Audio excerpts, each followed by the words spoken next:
Ceci n'est pas un nouvel épisode de Drop the Cut, j'en suis désolé. C'est la captation d'une table ronde que j'ai co-organisée avec l'Atelier Na le 19 octobre 2024, il y a quasiment 2 ans. Une sorte de recyclage de contenu, en somme, pour maintenir ce flux de podcast actif. Et c'est complètement à propos, puisque cette table ronde parle de réemploi et de son esthétique.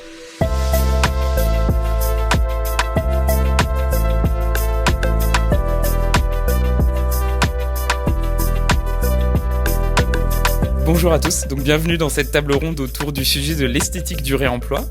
Cet événement est organisé par l'Atelier Na, un collectif strasbourgeois représenté aujourd'hui par Jérémy Waterkane et animé par moi, Sam Afshar, auteur du podcast Drop the Cut qui s'intéresse aux trajectoires variées des diplômés en architecture hors des agences. Donc ce séminaire s'inscrit dans le cadre du Sémina, une démarche menée depuis presque 2 ans par l'Atelier Na qui accompagne les bénévoles et praticiens de l'association à organiser des séminaires sur des sujets qui leur tiennent à cœur. Donc au programme de cet après-midi, 2 heures de discussion sur la grande thématique de l'esthétique du réemploi, donc par le spectre de l'architecture. Autour de cette table, des personnes avec des très gros CV. D'abord, Laurent Reynès, architecte, sculpteur. Tu es professeur au sein du département architecture de l'INSA Strasbourg, docteur en art et chercheur au sein du laboratoire AMUP, un laboratoire... Oui. Ça fait... C'est trop. Enseignant INSA, sculpteur, enseignant INSA, ça me va bien. Voilà. Ok, donc sculpteur et enseignant à l'INSA. Ensuite, Sabrina Ferlet, co-directrice de BOMA Les Bonnes Matières, un bureau d'études spécialisé en économie circulaire dans le secteur de la construction, et membre du directoire du SPREC, je ne sais pas comment ça se prononce, mais j'aime bien SPREC, le syndicat professionnel du réemploi de la construction donc en France. Ensuite, il y a Corentin Fivet, professeur associé en architecture et design structurel à l'École polytechnique fédérale de Lausanne, le PFL. J'arrête ? Ok, parce que j'avais des laboratoires, etc. J'ai un paragraphe. Donc Jérémy Waterkane, donc qui est chef de projet au sein du collectif Atelier Na, un collectif dont la pratique cherche à replacer l'usager au cœur de l'acte de construire, donc par une démarche de construction en co-conception avec les usagers des projets, et donc à travers de la co-conception des chantiers participatifs, je me perds, c'est pas grave. Vas-y, continue. Tu es aussi enseignant à l'ISA, l'Institut supérieur des arts appliqués, dont un de tes enseignements justement est dédié aux matériaux et au réemploi. Tu es un intervenant régulier à l'INSA. Je continue si tu veux. Ouais, non, mais c'est bon, arrête. Et ensuite, moi, Sam Afshar, je suis diplômé en architecture en ingénierie. Donc, je suis l'auteur du podcast que j'ai mentionné juste avant. Et je suis vraisemblablement maintenant animateur de table ronde pour lequel j'ai pas forcément de compétences.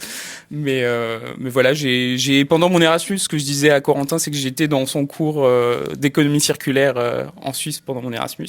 Et j'ai bossé aussi 2 mois dans une agence qui faisait du réemploi. Donc, je pense que je suis complètement qualifié. Cette table ronde, c'est une table ronde, donc si vous voulez intervenir à un moment, n'hésitez pas à lever la main ou autre, et on vous passera un micro pour que vous puissiez participer. Donc, on peut maintenant aller dans la discussion. Juste en préambule, on s'est dit qu'il serait judicieux de redéfinir les termes de réemploi, réutilisation, etc., pour que tout le monde ait les clés de compréhension de cette discussion. Donc pour ce faire, j'ai un petit peu plagié le podcast Imaginaire de réemploi qui cite tout simplement le code de l'environnement et donc qui donne les définitions des différents termes.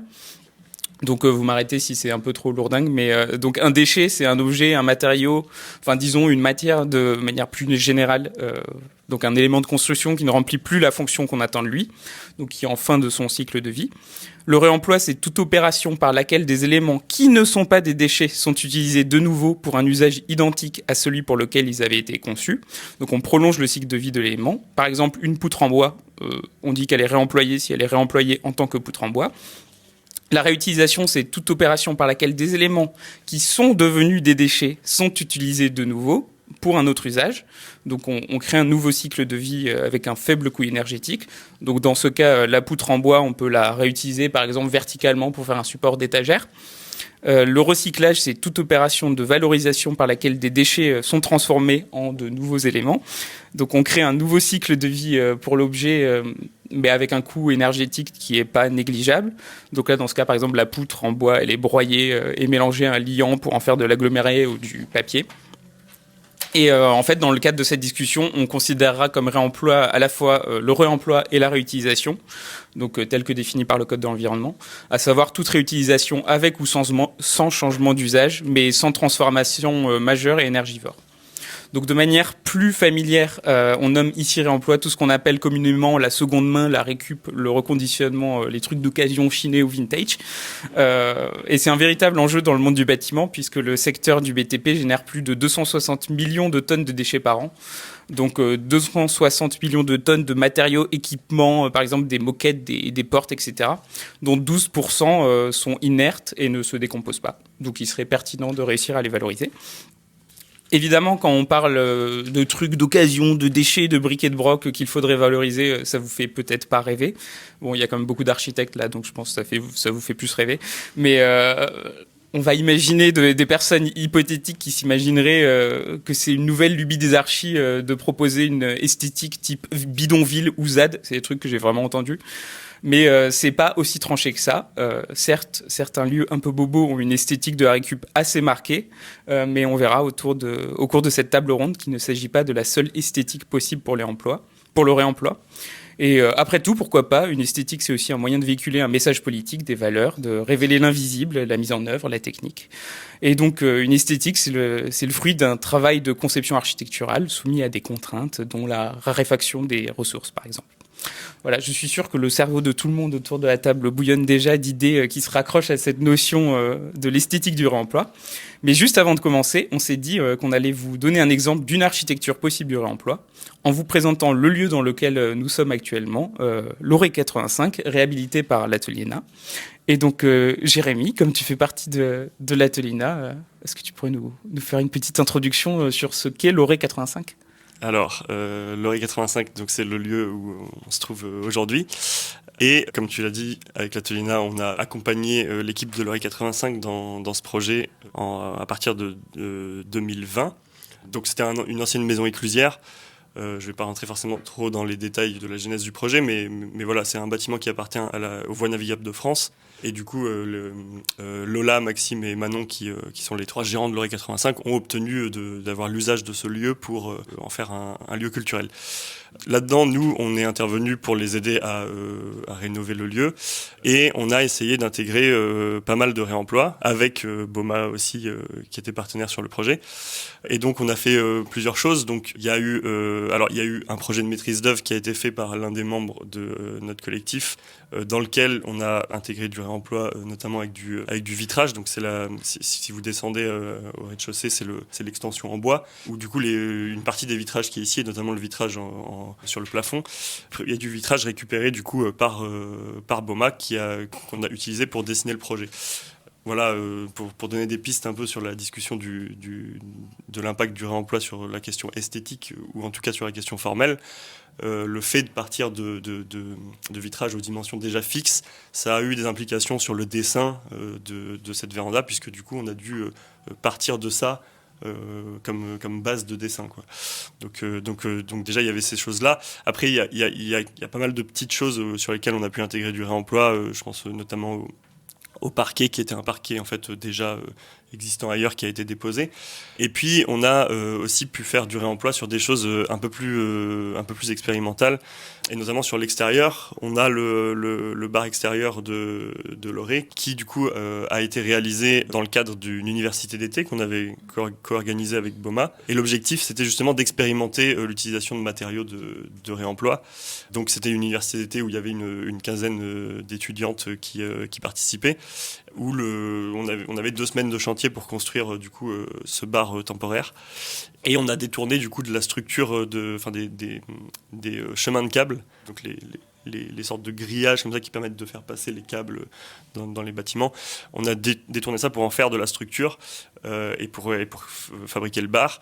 Et une des particularités, alors il y a pas mal de choses qu'on a mis là-dedans, et il y a pas mal de sujets du coup, peut-être j'y reviendrai si jamais les échanges vont vers ce point-là, mais voilà, sur ce projet où on avait fait quand même pas mal de conception en amont, même s'il y avait des choses qui ont été conçues avec les étudiants lors de l'université d'été, il y avait quand même la volonté déjà de réaliser que des assemblages démontables, puisque dans la vision du réemploi, il y a aussi la question du réemploi futur des éléments. là, à voir si ça se détourne un peu de la question de l'esthétique, puisque ça peut avoir une implication, mais voilà, on en reparlera peut-être.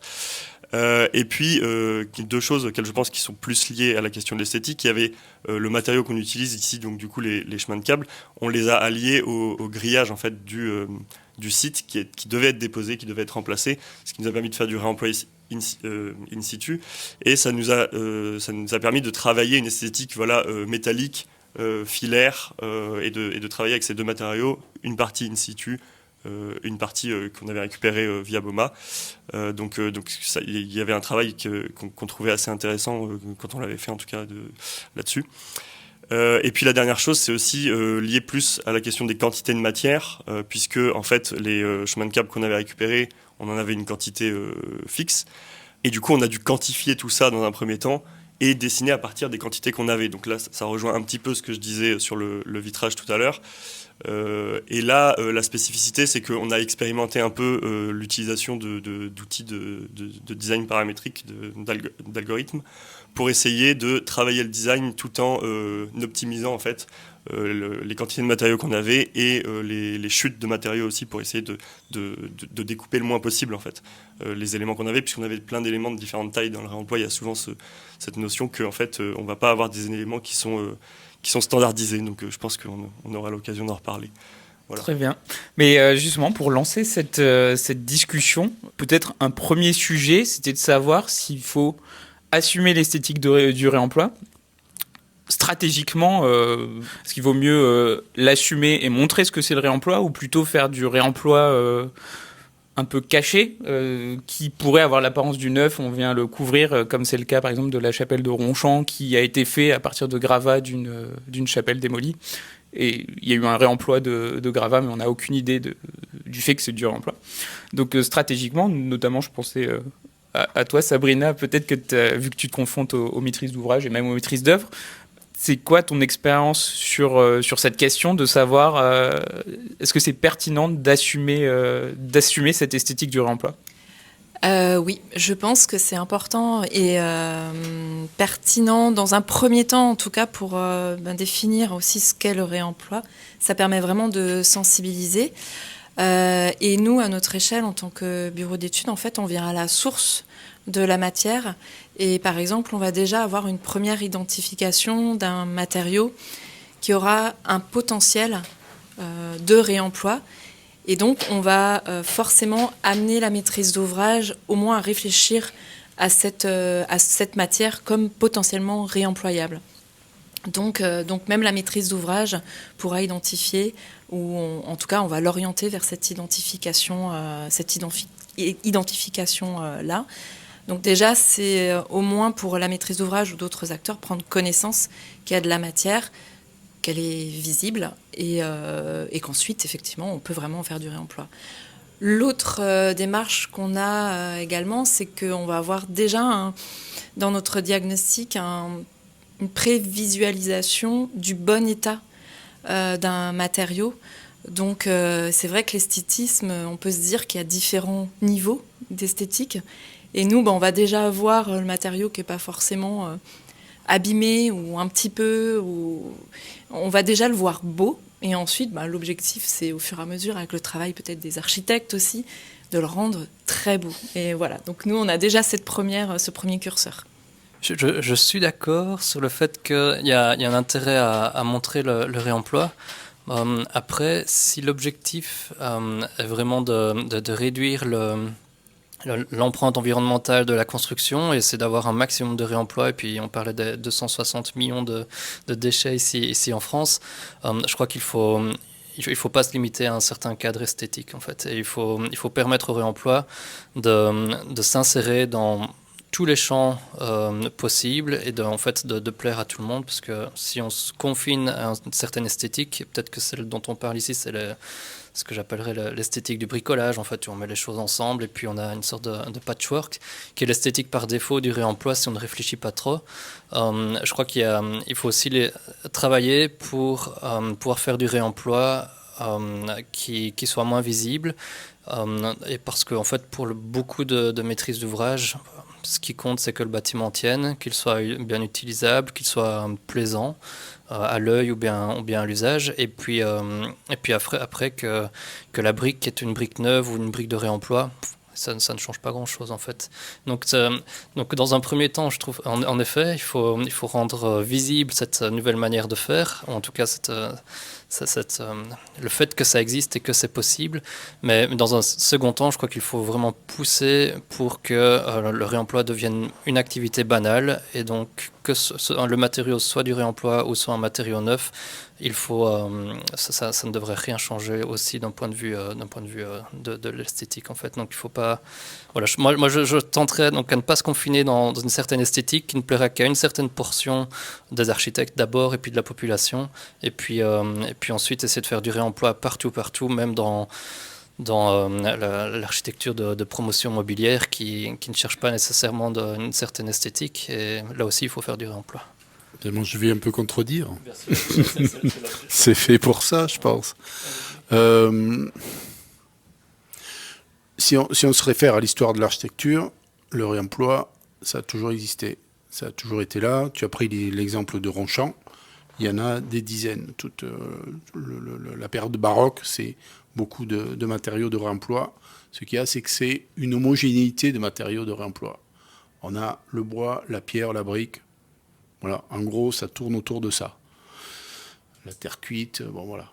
Maintenant, c'est vrai qu'à partir du XXe siècle, on a, et à partir de l'après-guerre, on a des matériaux qui se sont... voilà, le champ des matériaux s'est incroyablement diversifié. On a rajouté l'acier, le verre, le plastique, les bétons, toutes les matières... issus de la chimie. Il y a énormément de chimie qui s'est installée dans le champ de la construction. Donc tout ça, évidemment, ça amène autant de complexité qu'évidemment de matériaux. Et donc pour le réemploi, c'est autant de difficultés qui est augmentée. Et donc pour moi, je pense il me semble que ce que vient de dire, excuse-moi, j'ai oublié ton prénom, Corentin, de la même manière qu'il y a eu une esthétique des années 30, qui est liée au béton, et une esthétique qui a envoyé, comment dire, qui a fait monter au créneau tout le monde. Il me semble que le réemploi, il va être livré à des choses comme ça, à une esthétique qu'on ne connaît pas. Et quand je dis esthétique, je dis bien esthétique, c'est-à-dire quelque chose de mental. La plastique, elle est visuelle. L'esthétique, elle implique des concepts. Et je pense que là, il faut faire la différence, peut-être dans votre intitulé, entre plastique et esthétique. C'est important parce que la plastique, on peut parler de la plastique de la médecine, par exemple. C'est c'est le cérèbre, le mental qui fait fonctionner les gens de telle ou telle manière. On a des résultantes plastiques, et donc les résultantes plastiques, là, évidemment, c'est l'œil, c'est les sens, c'est le toucher, tout ça. Et je pense que c'est de ça dont vous voulez parler, peut-être plutôt aujourd'hui, de la plastique, du réemploi. Et donc, moi, il me semble que la plastique du réemploi, on n'y est pas. On ne sait pas. Justement, tout est à inventer. Et donc, ce qu'on a là sous les yeux, ça permet de faire des progrès, peut-être. Dans 10 ans, on ne fera pas comme ça, ou on fera autrement, parce qu'on aura déjà fait ça. Et donc, il y a des choses qui sont de l'ordre de l'intuition, de l'ordre de la, comment on dit, de la chose en train de se faire, et qui sert justement d'exemplarité pour pouvoir progresser. Le béton des années 10, des années 1910, c'est pas le béton des années 2020. Et donc, le béton de Tadao Ando, c'est pas le béton de Corbu. Et donc, quand on voit, l'église de Firmini avec un béton de Tadao Ando, ça m'a déstabilisé parce que c'est pas un béton du Corbusier. Et donc, il y a des choses comme ça. Je pense que le réemploi, évidemment, il est à créer, à faire. Et l'esthétique du réemploi, on n'y est pas. On la connaît pas. Et c'est ça qui est intéressant. C'est tout est à créer, tout est à faire, tout est à chercher, tout est à mettre au point, avec tous ces matériaux plastiques dont on qui sont évidemment qu'on retrouve dans les océans. Alors je sais pas, après on va ramasser les trucs dans les océans, on va en faire des blocs, on va faire des cubes, je sais pas trop, mais on sait pas. Et je pense que c'est ce qu'il y a de bien quand vous faites ce bâtiment ici, c'est que, comment dire, on met en évidence que tous les bâtiments, c'est encore plus probant que tous les bâtiments sont des prototypes. Chaque bâtiment est un prototype. Et ici, c'est encore plus évident. Quand je fais un projet, quand je trace un plan, je fais un proto, même si j'ai des éléments, de catalogue, le fait d'avoir une situation va faire que je pourrais pas faire deux fois le même. Et là, avec le réemploi, c'est encore plus exacerbé. Et ça, chaque bâtiment est un prototype en puissance, quoi, beaucoup plus et encore des prototypes qui sont à faire progresser sans arrêt. On n'y est pas encore. Je pense que les ZAD, voilà ce que vous faites ici, ce qui est fait dans d'autres cadres, ce qui est fait avec tous les collectifs, c'est les balbutiements. Hein, ça fait combien, 20 ans qu'on parle de réemploi? Je sais pas, là, il y a des gens qui sont plus forts que moi pour dire... un peu moins, voilà. Donc on est... vous imaginez le béton, le Corbu en 1910. En France, il existe 3 centrales à béton, quoi, même pas. Donc voilà. Voilà. C'est un peu ce que je voulais... Je peux réagir, oui, parce que je ne suis pas certain qu'on se contredise tant que ça, en fait. On peut se tutoyer. Hein. Oui, parce que, est-ce que tu parles, à t'entendre, j'ai l'impression que tu parles plutôt d'esthétique avec un S à la fin, de plusieurs esthétiques qui sont encore à découvrir et pas d'une esthétique. Et... On peut la prendre en globalité. Ouais. Dedans, il va y avoir plusieurs... je sais pas, chacun va avoir sa manière de faire avec la récup, avec le réemploi, et tant mieux. Très bien, alors on est d'accord, je crois. Je crois qu'on dit la même chose, en tout cas. Bon, j'allais justement dire que j'avais l'impression que c'était pas forcément opposé, sachant que, par rapport à ce que tu disais sur la question du réemploi qui doit être massifié, en quelque sorte, il y a aussi, c'est l'autre aspect qui est peut-être plutôt celui que tu dis toi, Laurent, c'est que il y a aussi cette question de valoriser le réemploi dans l'esprit des gens, c'est-à-dire faire en sorte que le réemploi soit accepté, voire désiré, en fait. Et en fait, si on ne pense que à la massification du réemploi et qu'on n'attaque pas cet aspect-là, eh ben, il pourrait y avoir un risque, enfin, en tout cas, moi, c'est la sensation que j'ai, que le réemploi reste comme quelque chose connoté négativement, en fait, par la majorité des gens. Donc, c'est un peu... Moi, je pense que les gens du réemploi sont des héros de l'architecture, parce que c'est le début. Donc il faut saluer cette volonté, cette envie, comme de la même manière, je reviens aux années 30, enfin, avec Christelle on travaillait là-dessus, mais les années 30 au départ c'est des héros. Les mecs, ils font une maison qui est un cube blanc avec une percée d'une fenêtre, d'une grande fenêtre carrée, il n'y a rien, et les gens sont complètement déroutés. Et il y a des gens qui sont toujours déroutés par le béton apparent. C'est sûr que la charge culturelle, elle est en toute puissance. C'est pour beaucoup de gens, récupérer, c'est la poubelle. Et la poubelle, ça a pas lieu d'être. Hein, moi, à l'école, je prends toujours l'exemple des jouets africains qui sont faits avec nos canettes de bière qu'on balance. Enfin, les premiers jouets, on a vu ça dans les années 70, 80, ces apparitions de petits jouets qui étaient faits avec des canettes découpées. On faisait des petites voitures. Nous, on jette le truc, on le balance, et eux, ils en font des jouets pour leurs enfants. C'est quand même, prendre un... c'est une attitude qui est complètement en opposé de ce que nous, on peut avoir. En gros, on donnerait nos poubelles pour leurs enfants. Voilà. Eux, ils en font du rêve pour les enfants. Moi, je trouve qu'il y a cette tournure d'esprit-là qu'il faut adopter et c'est sûr que culturellement, c'est là où, c'est le plus gros. C'est le plus gros, c'est la plus grosse, la plus grosse chose à vaincre, à faire passer, quoi. C'est évidemment. Mais justement, c'est peut-être pour toi, Jérémy, parce que toi, tu as fait pas mal de projets de micro-architecture dans l'espace public, des choses comme ça, ou même comme l'Orec 85, je me rends pas compte de à quel point c'est perçu par le grand public, le réemploi, parce que on en discutait pareil en préparation de cette table ronde, mais on a l'impression qu'il y a une sorte de boboisation de l'esthétique du réemploi, enfin bric et broc, on va dire, avec des lieux comme le Phare Citadel à Strasbourg, qui est un bar avec beaucoup d'éléments de réemploi. Et toi, est-ce que tu as été confronté au retour du grand public pour savoir est-ce que quand tu leur expliques pourquoi le réemploi, est-ce qu'ils comprennent rapidement ou alors ils se braquent et ils se disent j'ai pas envie de vivre dans un bidonville ou je prends exprès c'est pas ce que je pense, ce que je dis.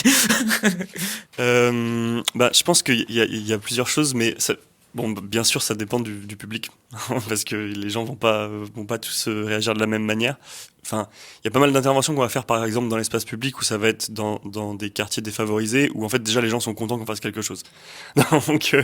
Donc après, que ce soit des matériaux de réemploi ou pas, déjà ils sont contents qu'il se passe quelque chose, et quand on leur explique le matériau de réemploi et qu'ils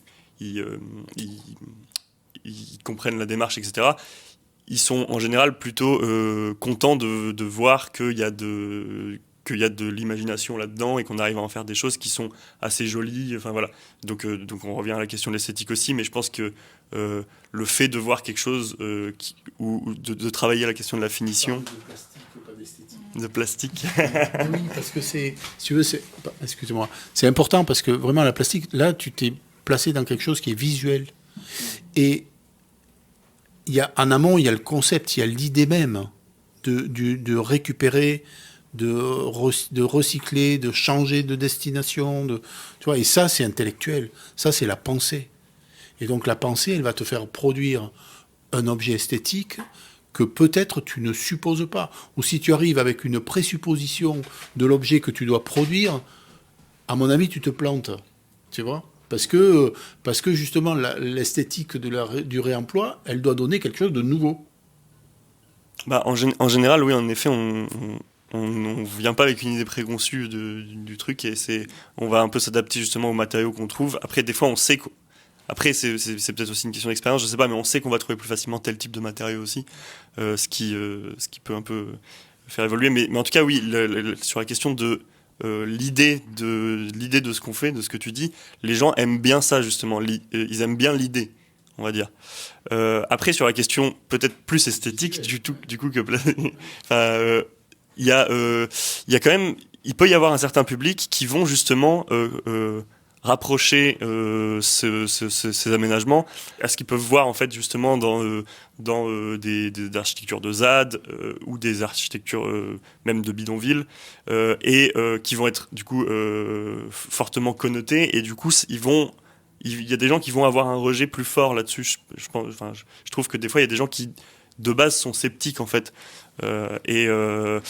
donc ça dépend vraiment du public, je dirais. Mais voilà, là où nous on a tendance à intervenir, après de toute façon on n'interviendrait pas là où les gens seraient pas réceptifs aussi.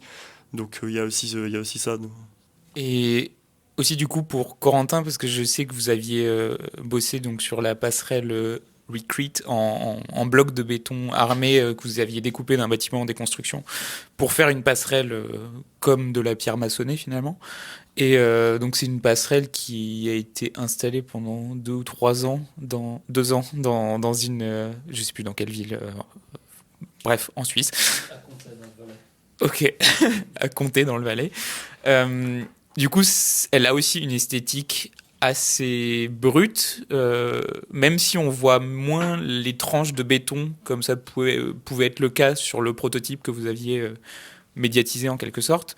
Sur la passerelle installée, il y a, en gros, les garde-corps, ils sont faits, je crois, en goulotte technique, enfin un peu comme le bar de Loré finalement, avec des éléments de grillage, avec des angles, etc.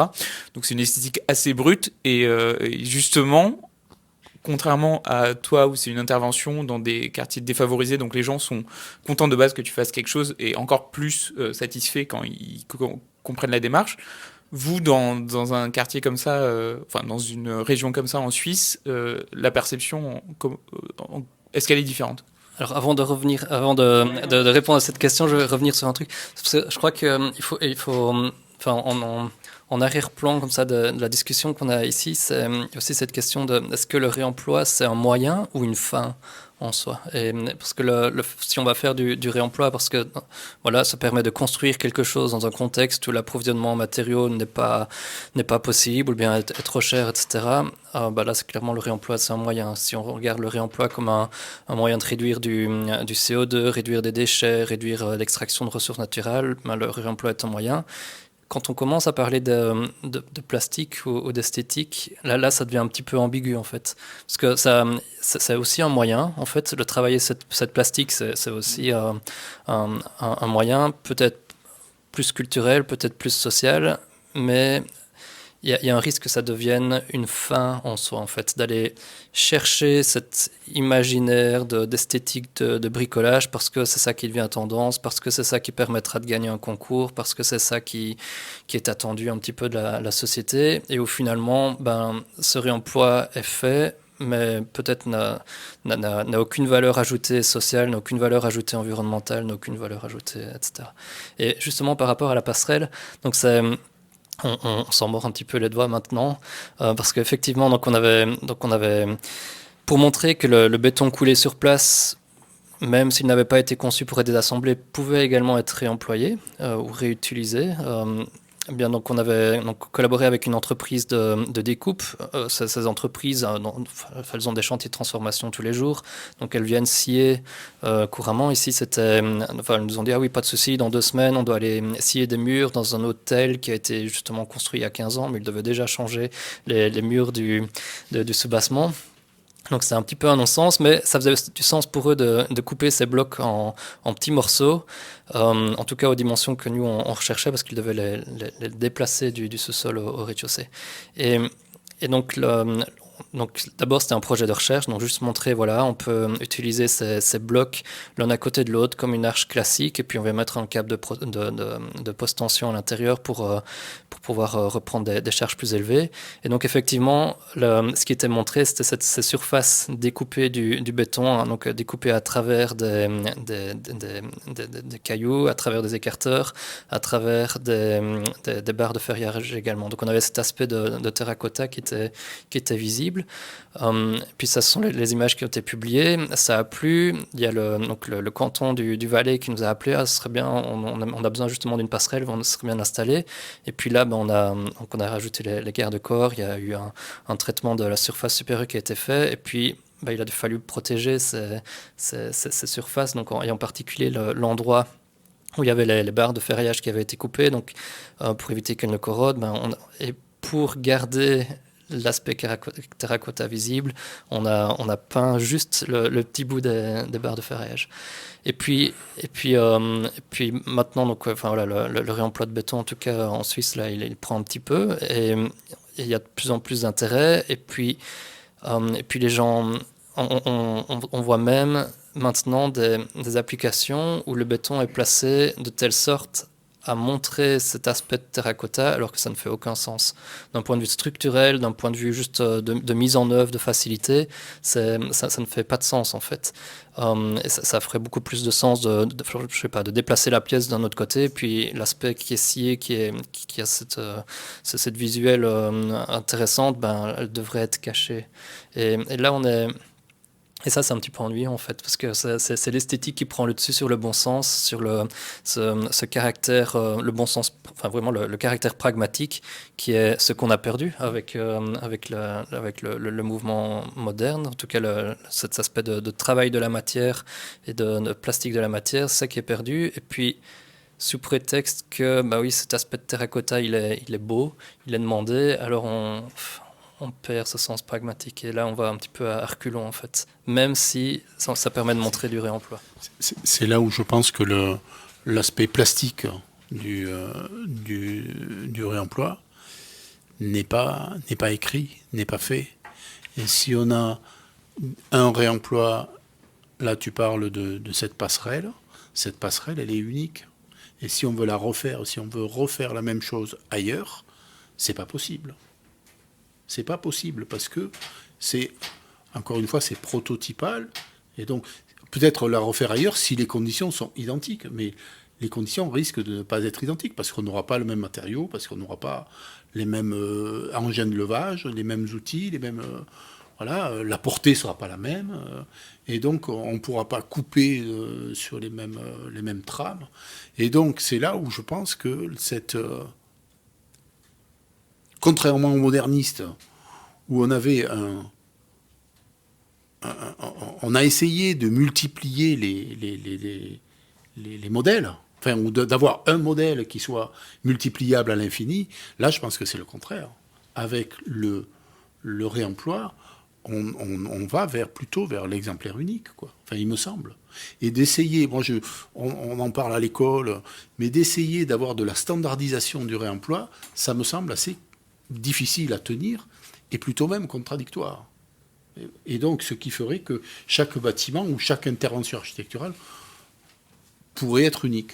Mais bon, à discuter, évidemment, quoi. Nous, avec la Baboma, en tant que bureau d'études, finalement, on a deux visions. On a effectivement cette vision très architecturale et justement prototype.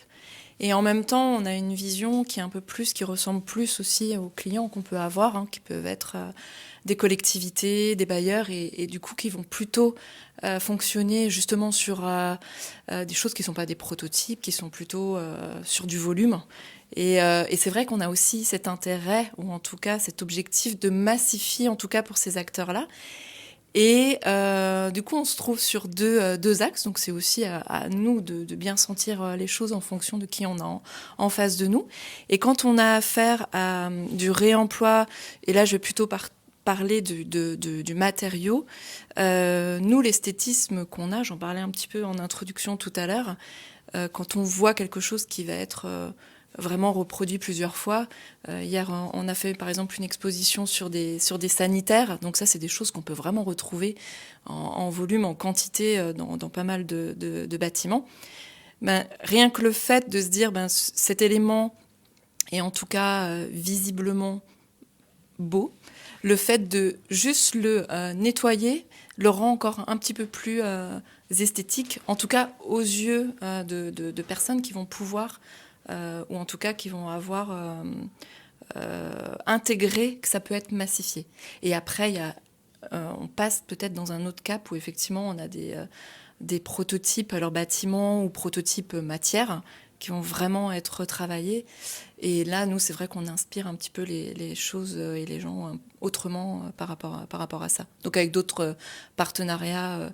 Mais de notre point de vue, on ne souhaite pas perdre de vue justement les différentes orientations. Je sais pas si tu... Ouais, moi je voulais réagir du coup un peu à tout ça. Parce que j'ai un peu cette impression que dans un sens, la manière dont on construit aujourd'hui, alors bon, j'imagine en Suisse c'est peut-être un peu différent, mais grosso modo j'imagine c'est un peu les mêmes structures. On va utiliser des matériaux qui sont très standardisés, très normés, et j'ai l'impression que ça c'est quelque chose qui est venu suite justement au modernisme, aux théories modernes qui ont amené ça, et du coup j'ai un peu l'impression que les normes, comme elles ont été faites pour ce style-là d'architecture. Et donc, je ne sais pas exactement quoi en penser, mais ça me fait poser question, en tout cas, d'essayer de faire du réemploi et de le faire rentrer dans le moule de la standardisation telle qu'elle a été faite pour une architecture qui n'est pas celle-là.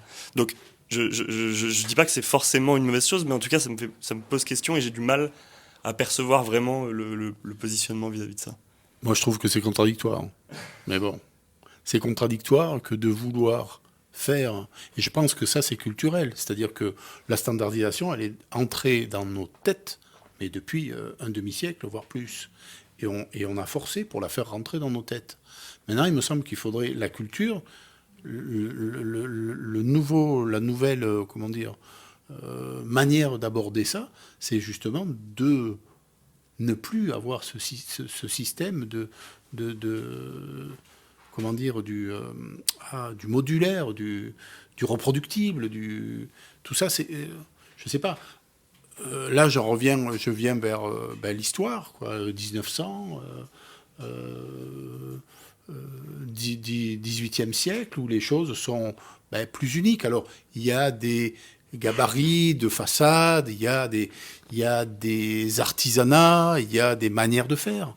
Mais l'exemplarité, elle est toujours unique.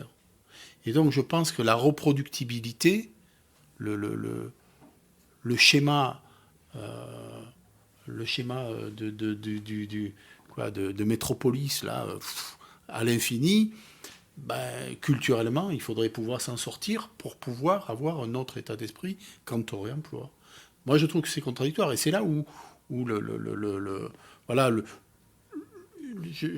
vraiment le modernisme, il a travaillé beaucoup pour arriver à ça.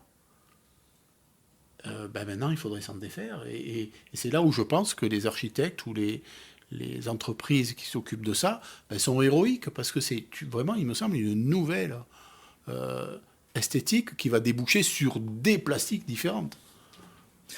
Il y a une des notions qu'on voulait aborder dans cette table ronde, puisqu'on parle de massification de pièces produites en série, c'est que le réemploi, il vient nous rappeler que les matières sont vivantes finalement, et pendant les années du modernisme, on a peut-être essayé un petit peu de cacher la patine des choses, etc. Et on voulait justement aborder cette question du vieillissement, de la patine, du choc, des cassures qui peuvent être magnifiées.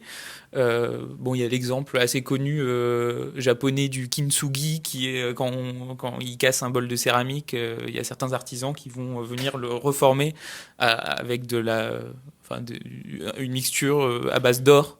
Donc qui fait que ça magnifie la cassure et ça magnifie la cicatrice du bâtiment, donc son histoire. Et toi, Jérémy, tu m'as parlé d'un concept qui est le wabi-sabi, qui est l'acceptation du vieillissement et de l'imperfection. Je ne sais pas si tu veux faire une petite introduction dessus sur ce sujet, mais donc je pense qu'on peut aborder aussi cette question de l'histoire de chaque matière, des traces de l'histoire, des imperfections, etc., qui sont un peu antinomiques avec justement tout ce qu'on a construit jusqu'en 2020. Enfin, pas tout, mais bon, bref. Ouais. Alors peut-être Laurent pourra en dire plus sur le wabi-sabi que moi, peut-être qu'il connaît mieux, mais donc c'est un concept esthétique de la philosophie japonaise et qui prône la beauté dans les choses imparfaites, dans les imperfections et dans les choses usées par le temps, donc comme tu as pu le dire. Donc c'est une manière de voir les objets un peu qui, de ce que j'en ai vu, est souvent mal comprise, même par les Japonais, en fait, concrètement, puisque c'est quelque chose qui, pour le coup, est assez opposé au modernisme dans sa vision. Et c'est vrai que il y a ce sujet-là qui est assez important sur la question du réemploi. Et on peut voir assez facilement que il va y avoir des fois des vieux matériaux qu'on va réutiliser, qui, en fait, vont être magnifiés du fait, justement, que c'est un vieux matériau qu'il a je sais pas combien de centaines d'années, qu'il a les marques du temps, etc. Ça, c'est quelque chose qui est finalement assez présent dans l'architecture, mais le sentiment que j'ai, c'est que c'est quand même beaucoup plus focalisé sur des matériaux qui vont être plutôt nobles, et du coup se pose la question aussi de cet aspect-là sur des matériaux moins nobles. Alors peut-être que c'est pas forcément le cas, parce que des fois on peut trouver magnifique une barre de fer qui est complètement rouillée, on peut trouver ça magnifique, ou ce pot qui est derrière là, cet amphore, voilà. Donc des fois c'est lié vraiment à la matière et pas forcément à un matériau noble en lui-même, mais disons que c'est plus facile dans l'architecture de mettre en valeur un matériau noble, de le magnifier un peu, plutôt que je sais pas, une Non, mais je te laisse. Je veux pas mobiliser la parole non plus. Plutôt qu'une fenêtre en PVC, où là ça paraît plus compliqué d'avoir l'esthétique de la vieillesse du matériau. Mais je vais pas mobiliser la parole, mais il y a des trucs qui me font... Je pense que là, c'est encore aussi des choses neuves. C'est-à-dire que la patine du plastique, la patine de toutes ces résines qu'on utilise, on la connaît pas. On connaît, alors on a des belles pièces de bois, voilà, des années du Moyen-Âge et trucs, voilà, la patine du temps, elle est vachement belle, évidemment. C'est pas moi qui vais la rejeter. Mais je pense qu'avec ces matériaux-là, on ne sait pas. Et donc, c'est à inventer. Moi, je vois, il y a des trucs... moi, j'avais mis au rebut mes disques micro-sillons. Ma fille, elle m'a dit qu'on va les ressortir. Là, ils sont vachement bien, tes trucs. Donc, ce que je veux dire, c'est que dans 10 ans, dans 20 ans, dans 30 ans, on ne sait pas. Et ça, c'est ça qui est bien. C'est ça qui est bien. C'est-à-dire que la patine de tous ces matériaux qu'on a là et qui sont a priori pas patinables, ou dont on n'aime pas la patine, peut-être que dans 20, 30 ans, 40 ans, ta fille, elle te dira « mais ce matériau est vachement bien ». Et toi, c'est un truc que tu as mis au rebut. Toutes les usines qui sont reconverties en musées, tu n'y fais pas rentrer les anciens ouvriers. Tu vois ? Donc, voilà, il y a des choses comme ça dont le temps, l'érosion, on ne peut pas aller contre. Et la patine du temps, elle est... moi, je vais prendre l'exemple de Tanizaki, parce que voilà, dans l'éloge de l'ombre, il en parle vachement, ça, de la patine du matériau, de la profondeur des matériaux, de la lumière qui joue sur les matériaux. On a tout un panel de matériaux dont on ne connaît pas vraiment parce qu'il faut les expérimenter. Je pense que c'est ça. Je vous écoute et j'ai une question parce qu'on a parlé de matériaux, transformés, c'est-à-dire de poutres, de matériaux déjà mis en forme. Et en vous écoutant, je me suis demandé s'il y avait une analogie à faire, et c'est vraiment une question, entre les tissus. En fait, on a tous, un jean, il y a un besoin parfois de le transformer, on a besoin d'un sac à un moment donné, on refait ça. Ce matériau est usé aussi, mais il est dans une certaine forme. Et j'ai l'impression que c'est plus accepté. Est-ce que c'est une question d'image, mais est-ce que c'est plus accepté justement quand c'est à l'échelle du tissu, du vêtement, qu'à l'échelle du bâtiment. Et c'est pour ça qu'en regardant ce lieu-là, il y a beaucoup d'objets détournés, évidemment réemployés, recyclés, tout ce qu'on veut. Et que je ne sais pas comment c'est perçu, effectivement, mais c'est peut-être plus accepté, je ne sais pas si c'est une question d'image, une question de... C'est pas le même usage, hein. Enfin, évidemment, on n'y habite pas, mais on s'en sert, une tasse à café qui devient verre, ou ça, c'est très, très classique, mais enfin, il y a des choses détournées, quoi, à plein d'endroits. Alors, vous avez parlé de normes. Je ne sais pas de quoi exactement... d'où relève la question. C'est vraiment une de mes questions, où ça se situe, et je me demande si ce n'est pas une question... d'échelle, parce qu'on parlait de matériaux, on parlait d'échelle de transformation, et où une question d'image, parce que autant les objets, c'est peut-être plus courant en fait d'avoir cette image. Je me pose beaucoup de questions dans ce qui est véhiculé, même dans les films, ce dont on donne envie en fait aux gens, et si c'est pour le bâtiment effectivement pas plus du neuf. Laurent parlait du modernisme, des façades très propres, des maisons très bien finies. Voilà. Et donc, l'une de mes questions, c'est si vous saviez comment ici c'était perçu, si vous aviez, à un moment donné, enquêté, interviewé des gens, de savoir comment c'était perçu, si les gens s'attachaient plutôt aux objets, par exemple, plutôt aux bâtiments. Je ne sais pas comment on peut répondre à ça, c'est une question certainement très vaste, mais...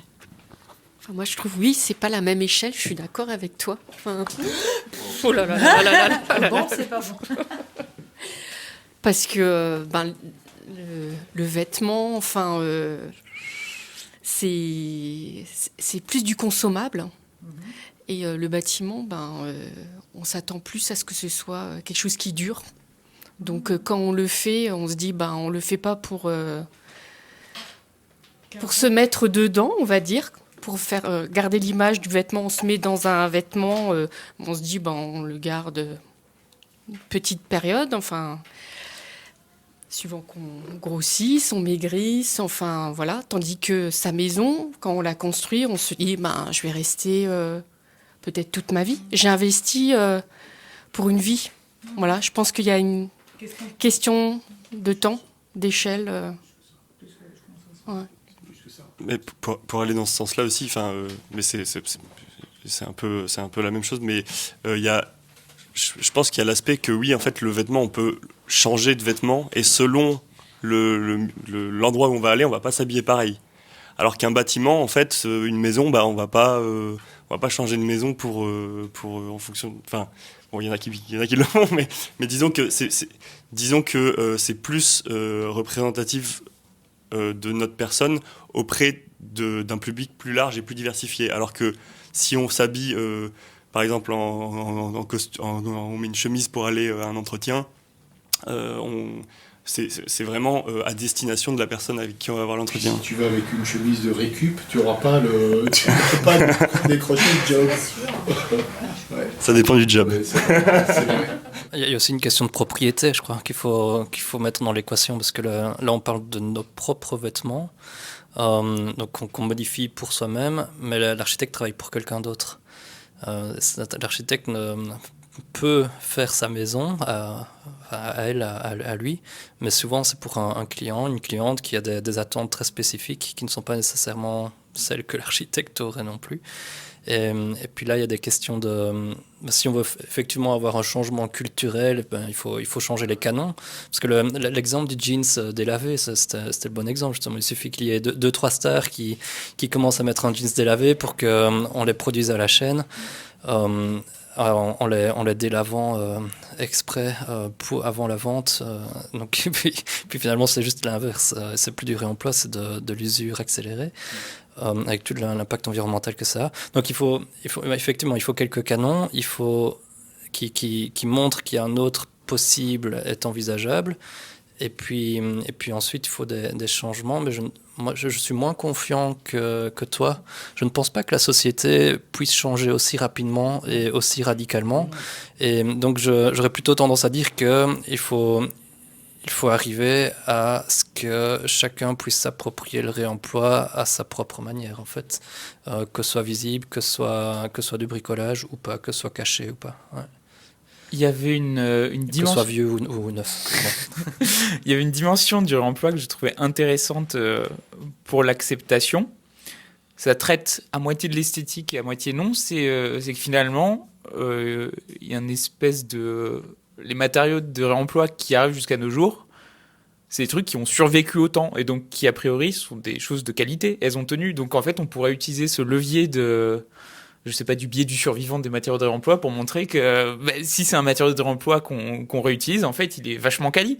C'est-à-dire qu'il a duré jusqu'ici. C'est pour ça que tout le monde pense que les vieux frigos, ça dure hyper longtemps. C'est juste les vieux frigos qui tiennent encore aujourd'hui, ils ont tenu super longtemps. Ça veut pas dire que les vieux frigos, mais donc, on peut se dire que le vieux frigo qui a tenu jusque-là, a priori, il est robuste. Et donc c'est ça qui est intéressant dans cette idée de durabilité, c'est que le réemploi pourrait complètement être associé, être un moyen d'être un certificat de durabilité, on va dire. Peut-être que je me suis mal fait comprendre, mais c'est vrai que les mutations culturelles, elles ne se font pas du jour au lendemain. Ou alors ça se fait sous des régimes staliniens, quoi. C'est pas le but. Donc... de la même manière que le modernisme a mis un siècle pour arriver, le réemploi, il peut mettre un siècle pour arriver, quoi. Et il n'arrivera pas sous une forme, il arrivera sous plein de formes. Mais ça, je pense que c'est un truc qui est... C'est un long chemin culturel, c'est un long chemin intellectuel, c'est un long chemin, là, du coup, esthétique, pour arriver à une plastique. Moi, ça ne peut pas se faire du jour au lendemain. Si tu avais compris ça, ou si j'ai fait passer ça, c'est loin de moi, ça. C'est pas possible, évidemment. Non, non, effectivement. Et, moi, personnellement, je vois le réemploi avant tout comme une manière d'éviter de gaspiller ses déchets, d'éviter de produire ces gaz à effet de serre.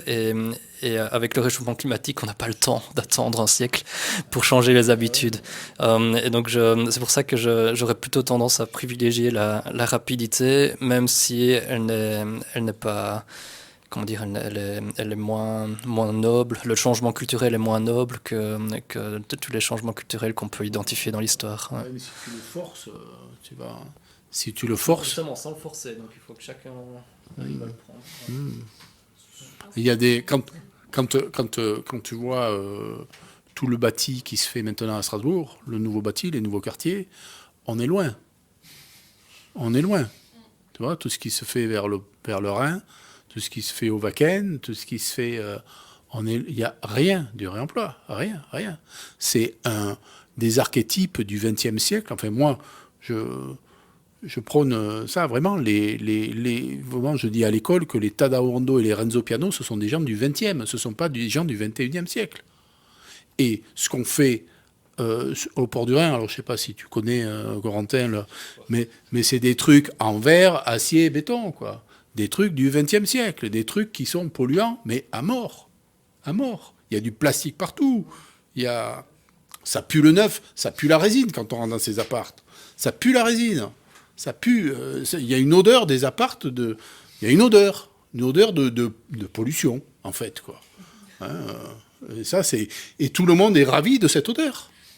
La plupart des gens sont ravis de cette odeur. Ça se vend sur plan. Le bâtiment n'est pas fini, que c'est tout vendu. Un pchit de voiture neuve. Mais ouais, la bagnole, c'est la caricature, quoi, tu vois. Et donc ça, tu vois, pour y arriver, waouh. Putain, on va ramer, quoi.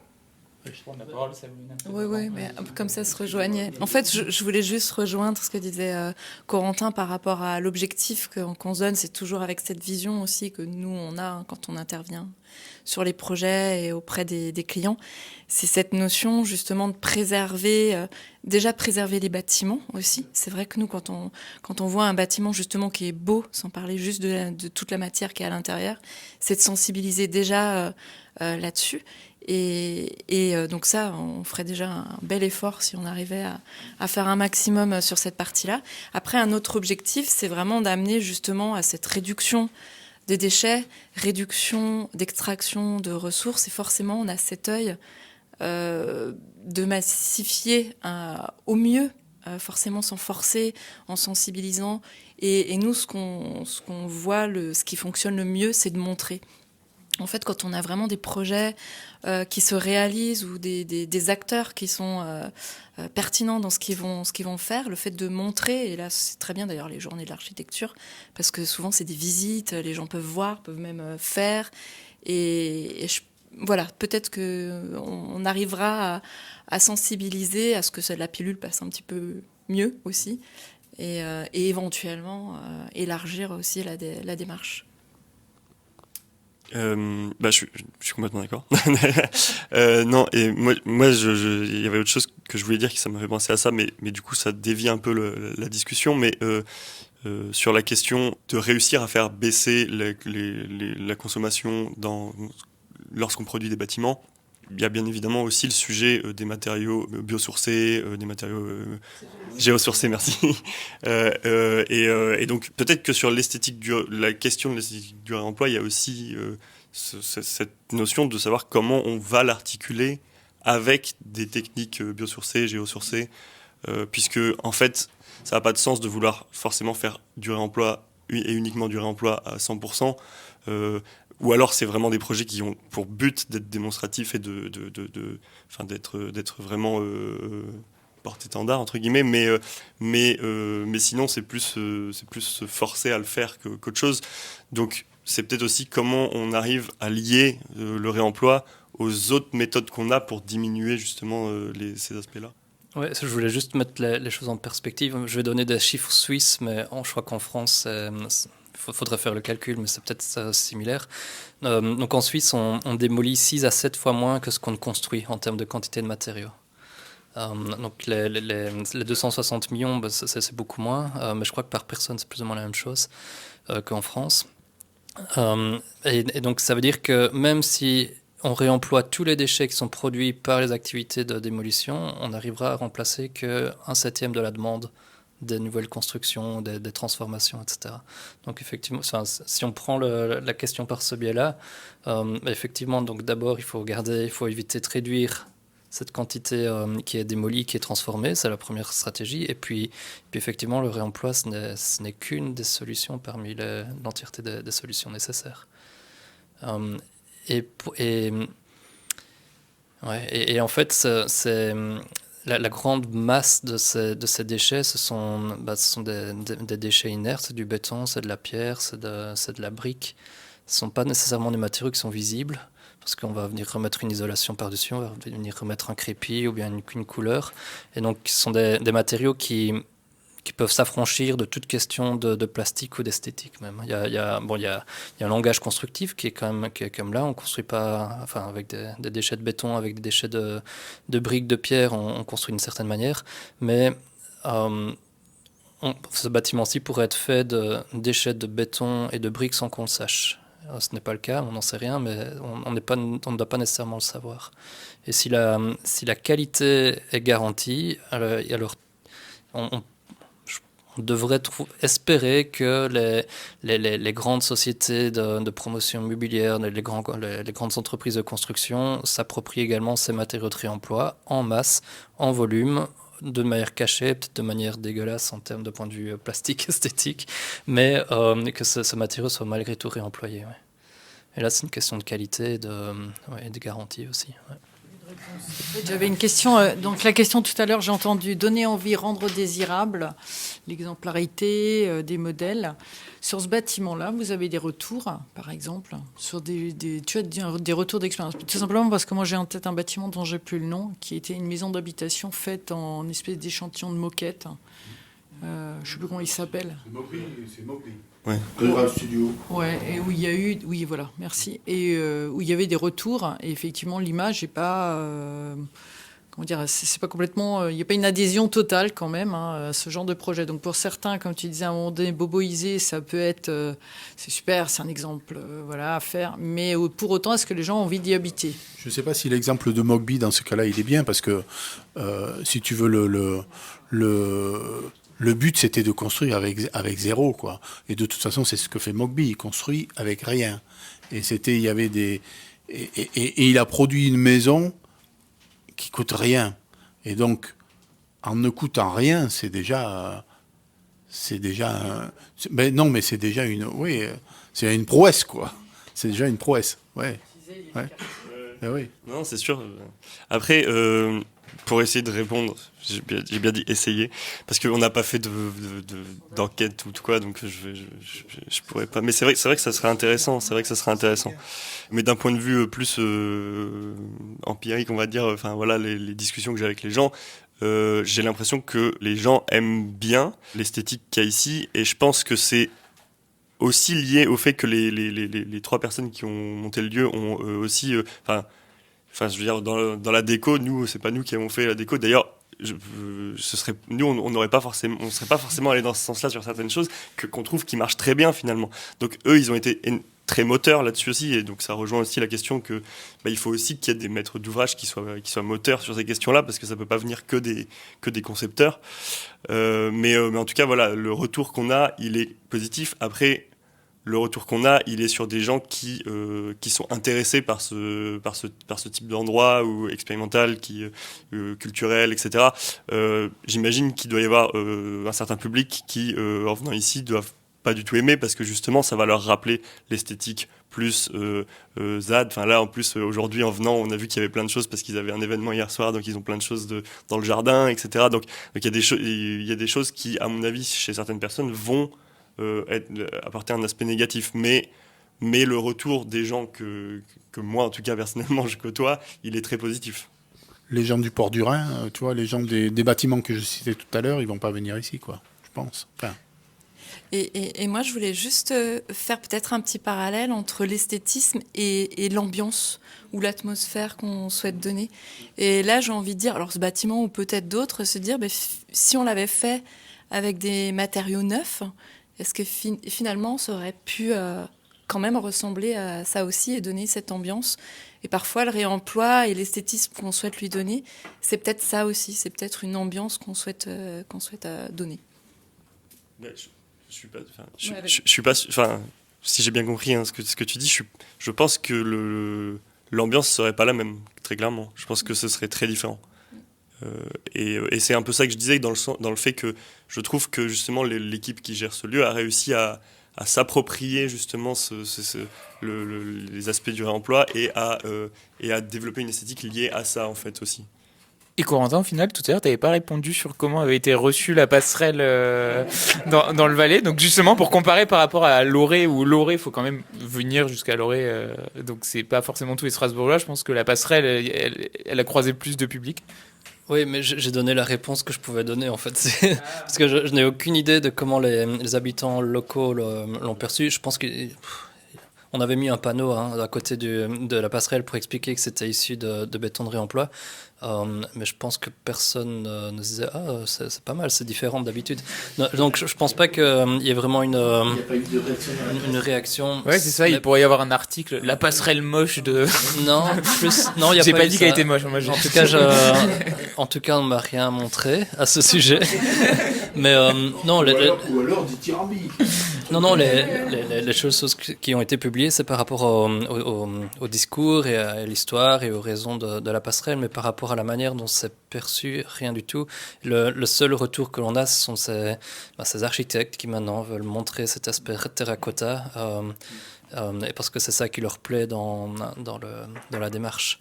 Et ça, c'est purement visuel. Ouais. Ça me fait penser, parce que du coup, à la fois pour compléter la réponse et du coup ça me fait penser à ça, c'est que pour le coup, sur l'oreille, il y a eu pas mal d'articles, il y a eu pas mal de choses qui ont été publiées qui étaient assez positifs.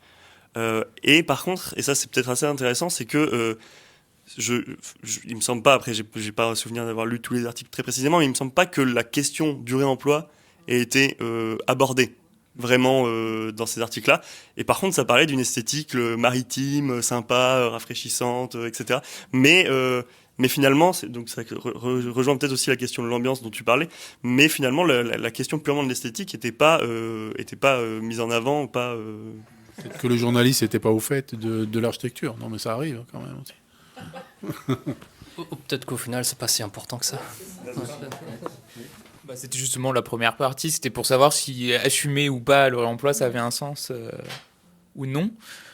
Avec Jérémy, on s'était aussi interrogé sur, mais je ne sais pas si ça parlera à tout le monde autour de la table, mais c'était en tant que concepteur de composer avec le réemploi, qui est quand même enfin, ça implique d'autres choses. Enfin, on en a un petit peu parlé en pointillé, mais je me demandais si on en parlait plus précisément, de savoir ce que ça implique de composer avec le réemploi, que ce soit du côté du bureau d'études, plus de la partie ingénierie, parce que oui, réemployer des matériaux, il faut les tester aussi, et du côté de la partie architecturale. Ce qu'on avait déjà comme premières idées qui nous était venu en tête avec Jérémy quand on discutait de cette thématique, c'était notamment que le réemploi, ça impliquait un rapport aux artisans qui était accru, parce que forcément, c'est des matériaux non standards qu'on va venir mettre en œuvre, et donc on va revaloriser l'acte de construire. Enfin, moi, j'ai un exemple en agence, j'ai bossé donc dans une agence qui faisait sur un bâtiment, ils vont réemployer des vestiges archéologiques, donc qui auraient été jetés parce que, en fait, les institutions publiques, quand elles font des fouilles, elles conservent qu'un pourcentage des choses qui ont été trouvées. Et donc, ils ont décidé de les réemployer en façade, de les incorporer dans le béton. Et donc, il y avait vraiment un travail de discussion entre l'architecte et les artisans pour savoir comment on allait incorporer ces éléments dans le béton pour en faire des éléments de façade. Je sais pas où je vais dans un tunnel qui voilà. Mais on trouvait ce rapport intéressant de revaloriser l'acte de construire et de de le rendre visible. Et donc là, la question du visuel, de se dire, que ce soit dans la Maison Rose que vous aviez fait des carrelages dépareillés, forcément, il y a des questions de mise en œuvre qui rentrent en compte.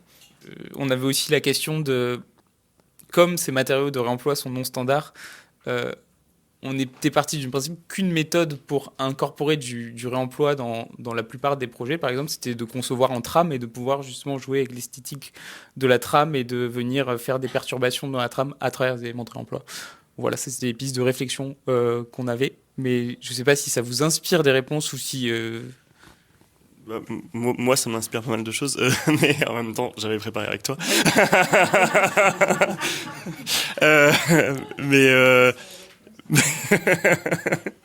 J'essaie de pas trop répondre à mes questions.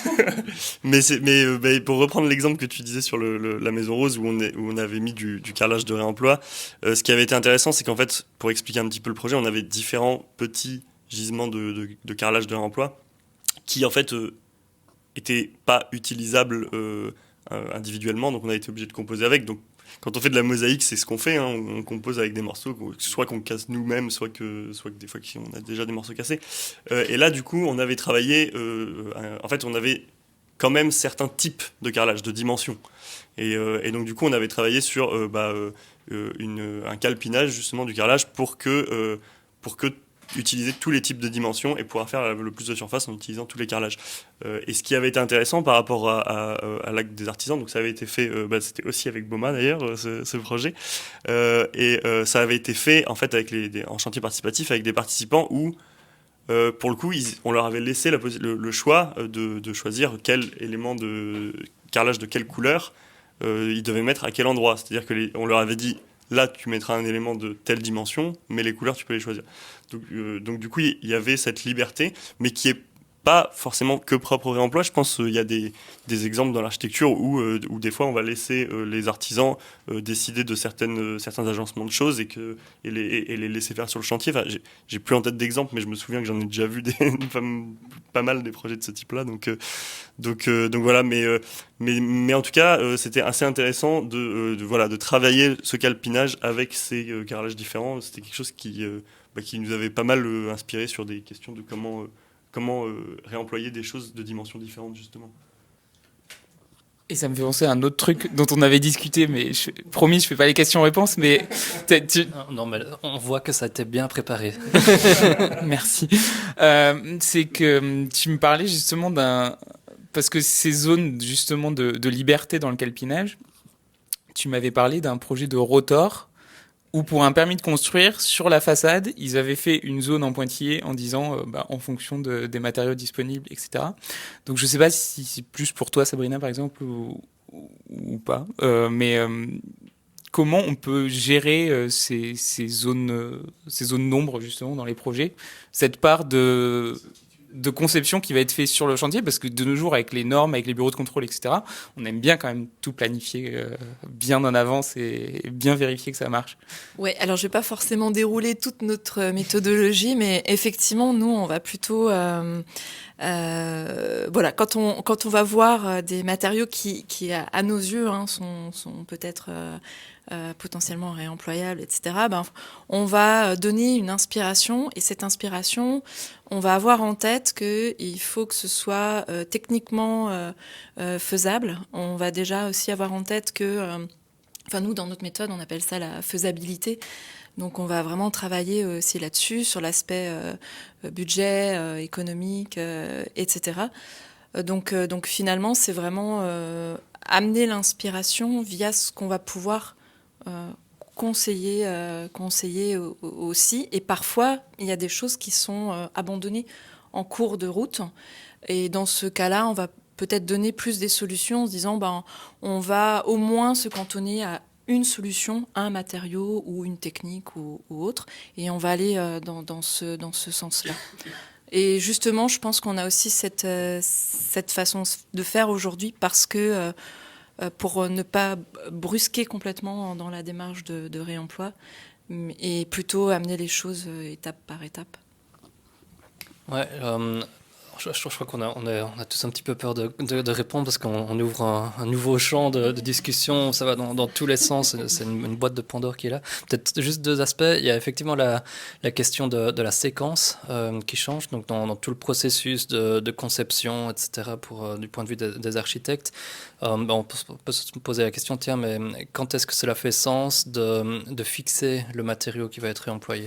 Est-ce que c'est au moment de l'avant-projet? Est-ce que c'est Beau Bureau in situ en Suisse, mais ils ont fait leur projet là pour la halle K118, où donc avant d'avoir le permis de construire, donc au moment de la conception, le maître d'ouvrage leur payait déjà des matériaux. Donc ils pouvaient aller sur les chantiers de déconstruction, regarder l'épaisseur des poutres, ok, ça correspond, ok, on change un petit peu le projet. Donc ils avaient, au moment de déposer le permis de construire, ils avaient déjà une grande partie des matériaux qu'ils allaient réemployer.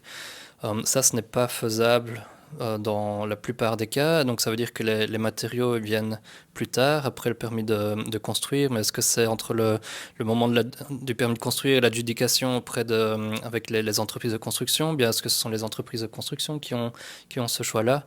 Donc il y a toute cette question de séquence. Là, de nouveau, je crois aussi qu'il y a différentes manières de faire du réemploi et d'intégrer le réemploi, et sans doute que le niveau d'incertitude, il est toujours là, et puis il varie en fait avec le temps. Ça, c'était le premier point. Le deuxième point, c'est que effectivement, il y a de la variabilité. Nous, on le voit aussi du point de vue de réemploi des structures. Il y a toujours plus de variabilité en faisant du réemploi qu'en achetant sur catalogue. Cette variabilité, donc l'amplitude de la variabilité, pourtant, elle peut être anticipée. Et le fait que le fait qu'il y aura de la variabilité, ça aussi, c'est anticipé. On sait que le stock qui va être accueilli, il va être variable. Tous les éléments, même si ce sont tous des éléments qui sont censés avoir la même dimension, ils vont chaque fois avoir je sais pas, 1 centimètre en plus ou 1 centimètre en moins, parce que lors de la découpe, ça a été un petit peu moins précis. On sait que même je sais pas, la résistance mécanique de tous les éléments du stock elle variera un petit peu. D'avance, on ne sait pas exactement, tiens, la pièce 5, elle aura telle résistance, elle aura telle dimension, mais on peut anticiper le fait que chaque pièce sera un petit peu différente. Et ça peut être contrôlé. Et ça, tu parlais, voilà, aujourd'hui, on veut, en tant qu'équipe de conception, on veut pouvoir tout contrôler. Mais cette variabilité-là, elle peut être contrôlée en amont, en fait. C'est pas que l'équipe de conception, ça veut dire qu'on fait un concours d'archi, on demande des perces, des façades, des trucs, et donc... Mais là, on peut... est-ce que ça passe par démontrer un plan B ? Voilà, ça c'est le stock qu'on aimerait trouver. Si on ne trouve pas 100% des matériaux qu'on a, on ira trouver ces matériaux-là. Puis si on ne trouve pas ces matériaux-là, on ira dans un catalogue de nouvellement fabriqués. Et puis peut-être avec un pourcentage. Et puis on montre par le plan et ça s'est fait dans des concours récemment, et aussi au niveau du permis de construire en Suisse. Donc montrer que en fait, il y a une variabilité qui est possible dans le matériau. Donc, on réduit un petit peu le champ des possibles. Et puis, en fait, on aimerait avoir un permis de construire, quelle que soit l'option finalement choisie ou bien possible. Donc le plan A, plan B, ça peut aussi passer par le fait d'avoir des systèmes qui soient résilients à cette variabilité. Ça peut être la trame dont tu parlais. Ça peut être, il y a plein d'autres manières d'être résilient par rapport à cette variabilité. Et tout ça, ça peut être anticipé, contrôlé en amont. Et là aussi, donc, en termes de changement culturel, il faut que les pouvoirs publics qui décernent ces permis de construire fassent aussi leur chemin, en fait. Ça, c'est aussi une nécessité. Donc, puissent ouvrir leur champ des possibles plus que ça ne l'est actuellement, et être un petit peu, et comprendre que c'est pas parce qu'il y a plusieurs options, qu'il y a un nouveau type d'incertitude que c'est moins bien. Parce que de l'incertitude, il y en a aussi dans la nouvelle construction. Enfin, si on construit de manière traditionnelle, il y a toujours de l'incertitude. Par contre, cette incertitude-là, elle est habituelle. Et donc, on sait, ah oui, mais ça fait 20 projets qu'on construit avec cette incertitude-là, on n'a jamais eu de soucis, donc on ne va pas se poser la question aujourd'hui. Et là, le réemploi, comme c'est neuf, oui, c'est un nouveau type d'incertitude auquel on n'est pas habitué, de nouveaux types de risques auxquels on n'est pas habitué. Et donc, on se pose plus de questions que normalement, mais peut-être que après la 20e fois où on fait tel type de réemploi, on se rendra bien compte, oui, il y a une incertitude, mais c'est pas grave, on arrivera bien à s'adapter une fois que si quelque chose arrive. Ouais. Voilà, 2 petits points. Tu viens d'ouvrir, Corentin, une autre boîte de Pandore, je trouve, là, un peu subrepticement. C'est celle de la législation, quoi. Ça, c'est une boîte de Pandore, quoi. Vas-y. Et pourtant, j'ai essayé d'être prudent, parce que je sais que le contexte français est très particulier. Ouais. Mais parce que la boîte de Pandore, ça, c'est encore je pense que ça fait partie de la culture, de l'esthétique de la récup, du réemploi, où il faut que, évidemment, la législation évolue dans ce sens aussi.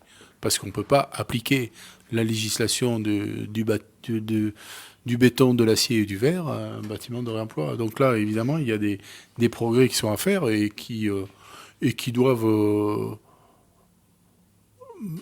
qui doivent mettre des barrières à des endroits qui doivent rendre des choses absurdes, sûrement. Enfin, moi, je ne suis pas confronté comme toi à ça, mais il y a sûrement des absurdités, quoi, évidemment, liées à la loi.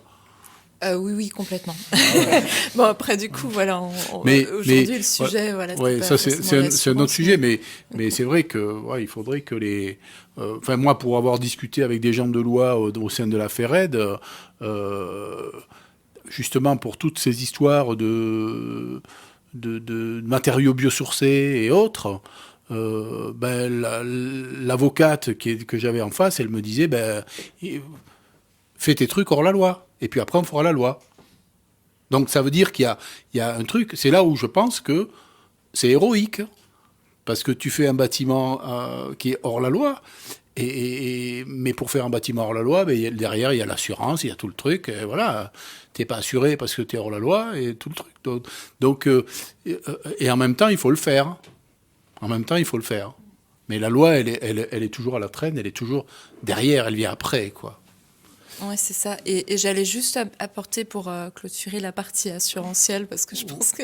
mais je voulais parler d'autre chose, mais il a ouvert la boîte de Pandore. J'allais juste clôturer avec le fait que, justement, on parlait très rapidement de l'introduction du syndicat du réemploi, donc qui est national. C'est exactement le travail qui est fait au sein de ce syndicat. C'est justement porter au niveau des assurances, du législateur, etc., les problématiques pour que ça évolue. On parle même de fiscalité, de taxes réduites, etc. Voilà. Mais ça, je pense que le chemin, il est long, là, aussi. Ouais. Moi, je voulais faire un parallèle avec une technique que j'aime bien, c'est la stéréotomie, la taille de la pierre. Quand on fait un bâtiment de pierre, chaque bloc est numéroté. Donc on sait que avant de bâtir, on sait sur le plan, sur le plan d'exé, on sait qu'on va avoir telle pierre à tel endroit, 1, 2, 3, 4, 5,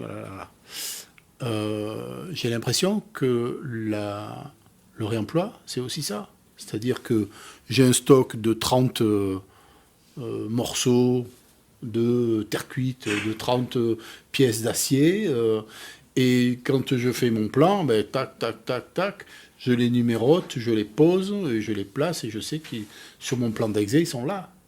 Et donc, voilà, je pense qu'il y a des stocks qui sont comme ça, un peu déterminés à l'avance, et je produis avec ces stocks déterminés à l'avance. Et ça, c'est la conception, quoi. Du coup, moi, je voulais aborder quelque chose qui va faire un peu le lien entre la discussion d'avant et celle-là. C'est que, en fait, nous, avec le collectif, vu qu'on va faire justement de la micro-architecture assez souvent, on va être dans des situations où justement la législation est plus souple, on va dire. Donc on peut se permettre aussi de faire des choses, d'aller plus loin que sur la maîtrise d'œuvre. Et d'ailleurs, on s'en rend bien compte parce qu'on fait aussi de la maîtrise d'œuvre parfois, enfin pas avec l'association du coup, mais donc du coup on voit bien la différence. Et là-dessus justement, je suis assez d'accord avec ce que tu dis, c'est qu'en fait, du coup nous, alors bon, c'est des projets aussi en termes de temporalité qui sont beaucoup plus petits que de la maîtrise d'œuvre, donc du coup ça change peut-être des choses, mais par contre on aime bien justement partir d'un gisement, d'éléments, de les mesurer, de savoir exactement ce qu'on a et de concevoir à partir de ça en fait. Et vu que nos éléments vont pas être tous les mêmes, enfin ça dépend de ce que c'est, mais du coup on va en effet les numéroter et voir comment on peut composer avec ça, pour reprendre le terme de ce que tu as introduit, comment on peut composer avec ça pour concevoir notre micro-architecture. Je vais revenir sur l'exemple de la stéréotomie également, parce que j'aime bien aussi l'exemple, mais pour l'autre raison, parce que à l'époque, s'il y a son arc qui est posé, donc chaque bloc posé sur son cintre, et puis alors on sait qu'il y a la clé de voûte qui vient comme la dernière pièce. Cette pièce-là, donc ce dernier bloc, il était taillé une fois que les autres blocs étaient posés sur la voûte, en fait, parce que lors du taillage, de la taille, même si toutes les pièces étaient numérotées, lors de la taille de chacune des pièces, il y a toujours un petit peu d'imprécision. Voilà. Et puis cette dernière pièce, toutes les imprécisions, en fait, elles étaient ramenées en un seul point, là au centre, et puis on prenait le temps sur le chantier, alors de retailler cette dernière pièce sur mesure pour quelqu'un. Et ça, c'est vraiment une stratégie d'adaptation par rapport à cette variabilité. Donc, effectivement, chaque bloc était numéroté, mais on s'attendait à avoir une variabilité. Et donc, on sait, oui, en effet, on doit prévoir dans le calendrier du chantier 1 semaine, 2 semaines en plus pour tailler cette dernière pièce parce qu'il y aura de l'imprécision qui sera là. Et ça, c'est le genre de réflexe qu'il faut avoir et qu'il faut anticiper, parce que 2 semaines de chantier en plus, c'est pas rien sur des gros projets. Ouais. Enfin, ça pourrait être plus que 2 semaines aussi. Du coup, ouais, je pense que dans un sens, à notre échelle, sur le type de projet qu'on va faire nous dans notre collectif, mais on commence à avoir peut-être un peu cette expérience et justement se rendre compte de... Parce que finalement, c'est vrai qu'il y a cette chose-là où des fois, en plus, on a ça nous arrive des fois d'avoir des projets où on nous dit, voilà, il y a telle quantité, ça fait telle dimension, on se dit super, on peut partir de ça pour concevoir, puis au final, on va les récupérer bien après et on se rend compte qu'en fait, ça correspond pas à ce qu'on nous a dit. Et donc, du coup, il faut qu'on adapte. Et donc ça, c'est des choses qu'on a... À force, on a un peu un réflexe qu'on sait qu'il faut se méfier, on sait que potentiellement il faut penser justement à ces variabilités, qu'on puisse les intégrer, quoi. Donc je pense que voilà. Bonjour. Je voulais juste un peu revoir par rapport donc à la question de l'esthétique. Moi, ce que je me suis demandé, si dans certains cas, en fait, c'est pas quelque chose qui est aussi voulu et assumé, parce que si je pense à certains projets de réemploi, on se rend pas toujours compte que c'est du réemploi. Si on prend les sanitaires, laver, nettoyer, reconditionner, en fait, si on le sait pas, on sait pas que c'était réemployé. Si je pense à Victor Bois, du coup, qui fait du design à partir des réemplois, qui est juste à côté. Là, il a fait dernièrement des tabourets avec des plaques, en fait, alors je sais plus si c'est du Dibon ou ce que c'était exactement. Ce sont des gisements, en fait. Il y a toute la partie, en fait, où on fait du réemploi, typiquement avec du déstockage, qui sont des matériaux neufs, du carrelage. Si dans l'éco-conception, ça a été pensé en amont, avec, on se rend compte qu'on a ce lot-là qu'on peut récupérer et qui va pouvoir faire toute cette pièce-là, on va pas se rendre compte que c'était du matériau de réemploi non plus. Par contre, quand on commence à faire du panaché, à panacher les différents lots, ou parce que par contrainte, pour le coup, on n'a pas assez de matériaux uniformes et donc on commence à recomposer avec, ça peut être une contrainte, mais j'ai l'impression que souvent c'est un peu un choix. Ou alors, si moi je prenais, on en parlait hier vite fait, la question du bois, moi je me dis on pourrait très bien masquer un bois qui a été peint, repeint, abîmé et qui est pas possible qu'on peut pas poncer parce que c'est pas du massif, et que ce soit de l'aglo ou un bois, parfois il y a du lamellé collé avec un plaquage. En fait, si on commence à poncer, en fait on n'a plus du tout l'esthétique de surface de base. On pourrait se dire, on le repeint et en fait, on n'y voit que du feu. Ça reste un bois qui a été repeint, reconditionné, on n'y voit que du feu. Après, on peut aussi se dire, on assume le fait que on garde un peu ces marques de vieille peinture, ou alors on reponce, mais du coup, ça modifie l'aspect de surface. Et pour moi, voilà, on peut toujours essayer de se dire, est-ce qu'on va le masquer, est-ce qu'on va le garder tel quel, ou est-ce qu'au contraire, on va essayer de le détourner pour assumer cette dimension-là, quoi, essayer de l'exacerber presque. Voilà, c'était un peu je me dis, il y a plusieurs postures qu'on peut adopter dans ce cas-là, et il y a beaucoup de choses où on parle d'esthétique du réemploi, en fait, où ça change rien par rapport au fait que c'était du neuf, quoi. Mais c'est vrai, du coup, ce que tu dis là, ça me fait penser au fait que... parce que finalement, tu donnes pas mal des exemples qui correspondent au surcyclage, qui sont du coup le principe d'utiliser des matériaux en réemploi, mais de les retraiter de manière quasiment industrielle pour en refaire des matériaux normalisés. En fait, c'est un peu le principe dans un sens du surcyclage. Alors même si c'était pas forcément que du surcyclage que tu parlais, puisque mettre de la peinture, c'est plus artisanal qu'industriel. Mais c'est vrai qu'en termes d'esthétique, le surcyclage spécifiquement, qui est une part du réemploi, pour le coup, cache complètement l'aspect réemploi et le masque, en fait. Moi, je crois que c'est ce dont on parlait peut-être tout à l'heure, en début de séance. On ne sait pas, à l'heure actuelle, on ne sait pas les diverses plastiques du réemploi.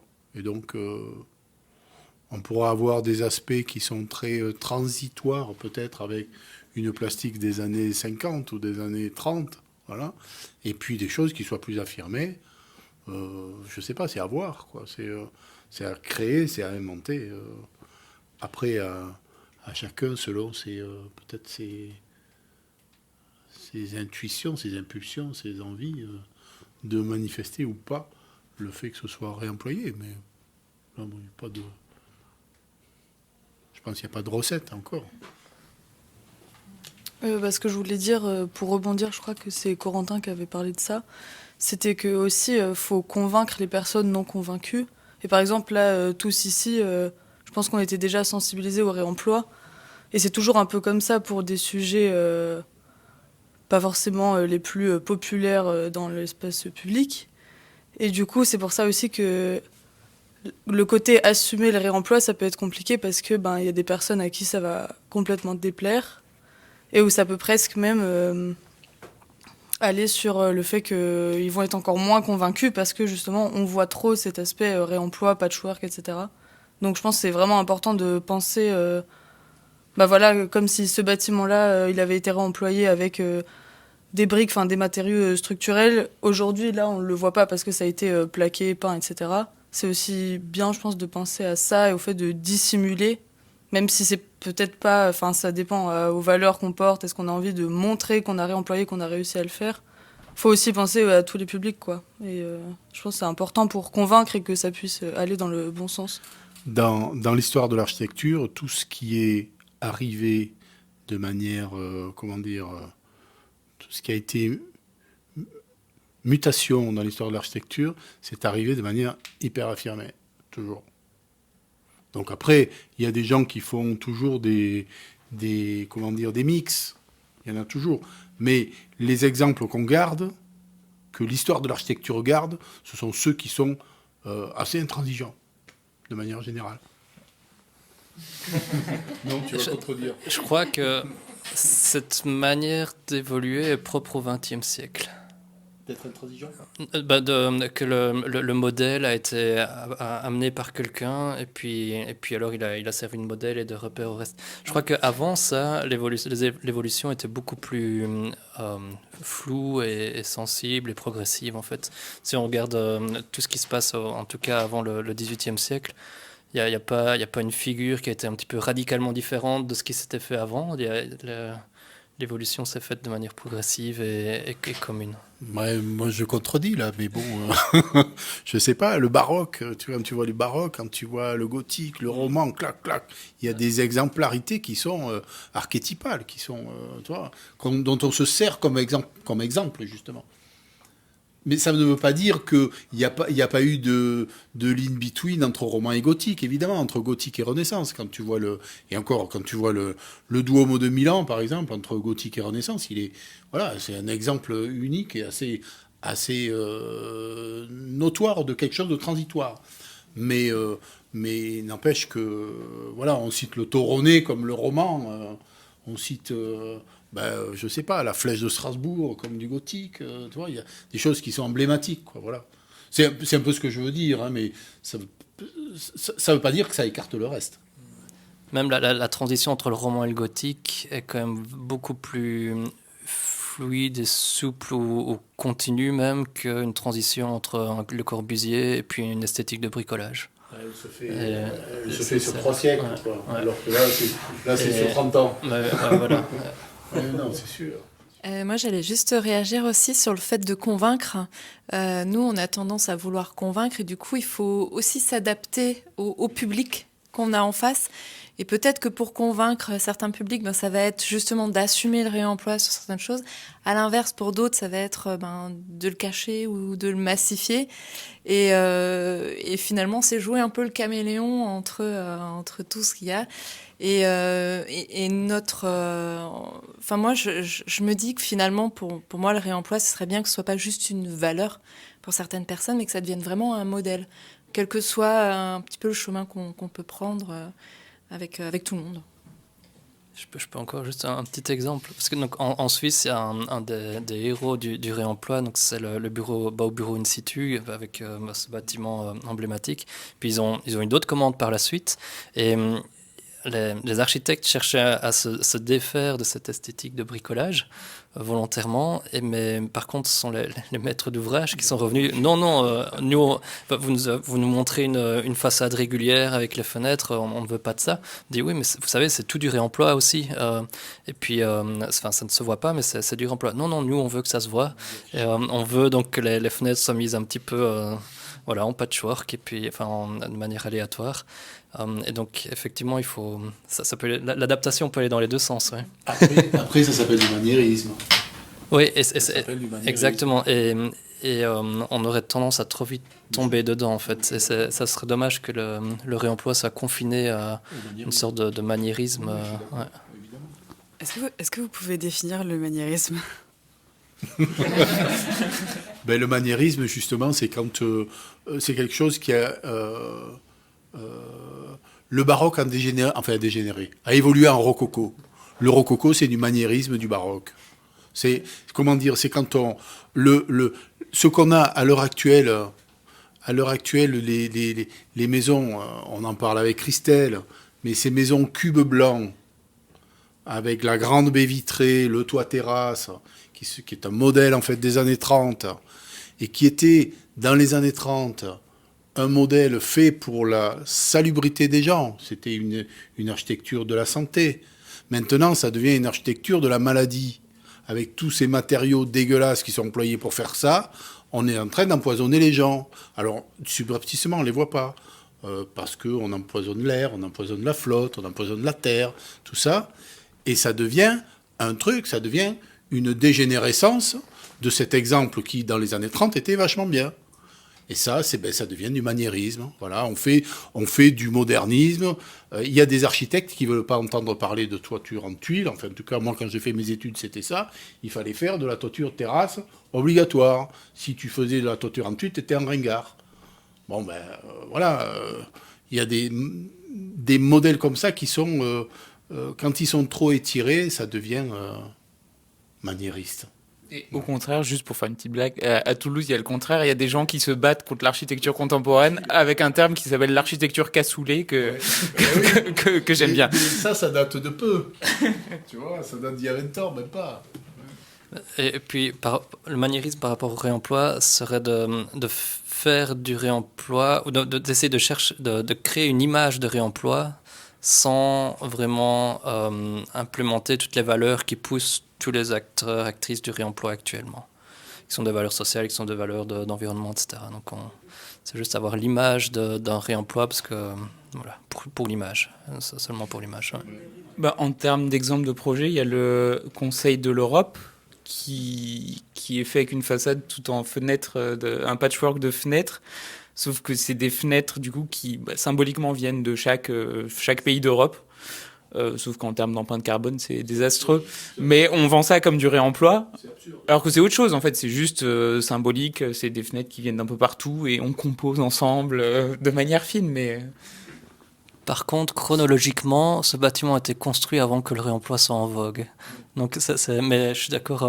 Maintenant, il est utilisé a posteriori. Maintenant, a posteriori, il est utilisé comme mauvais exemple de réemploi, alors qu'à l'époque, la dimension symbolique était beaucoup plus importante que la dimension réemploi en tant que tel, ou même esthétique en fait. Je m'excuse auprès de ce bâtiment. C'est juste. Non, mais ça met en avant quand même tout l'aspect pollution et empreinte carbone du bâtiment, quoi. Et ça, c'est pas une excuse. Mais... Des réactions, Jérémy, je sais. Il est 16h55. Est-ce qu'on arrête là? Parce qu'il y a plein de sujets. On peut réembrayer, rouvrir plein de boîtes de Pandore si on le voulait. Par exemple.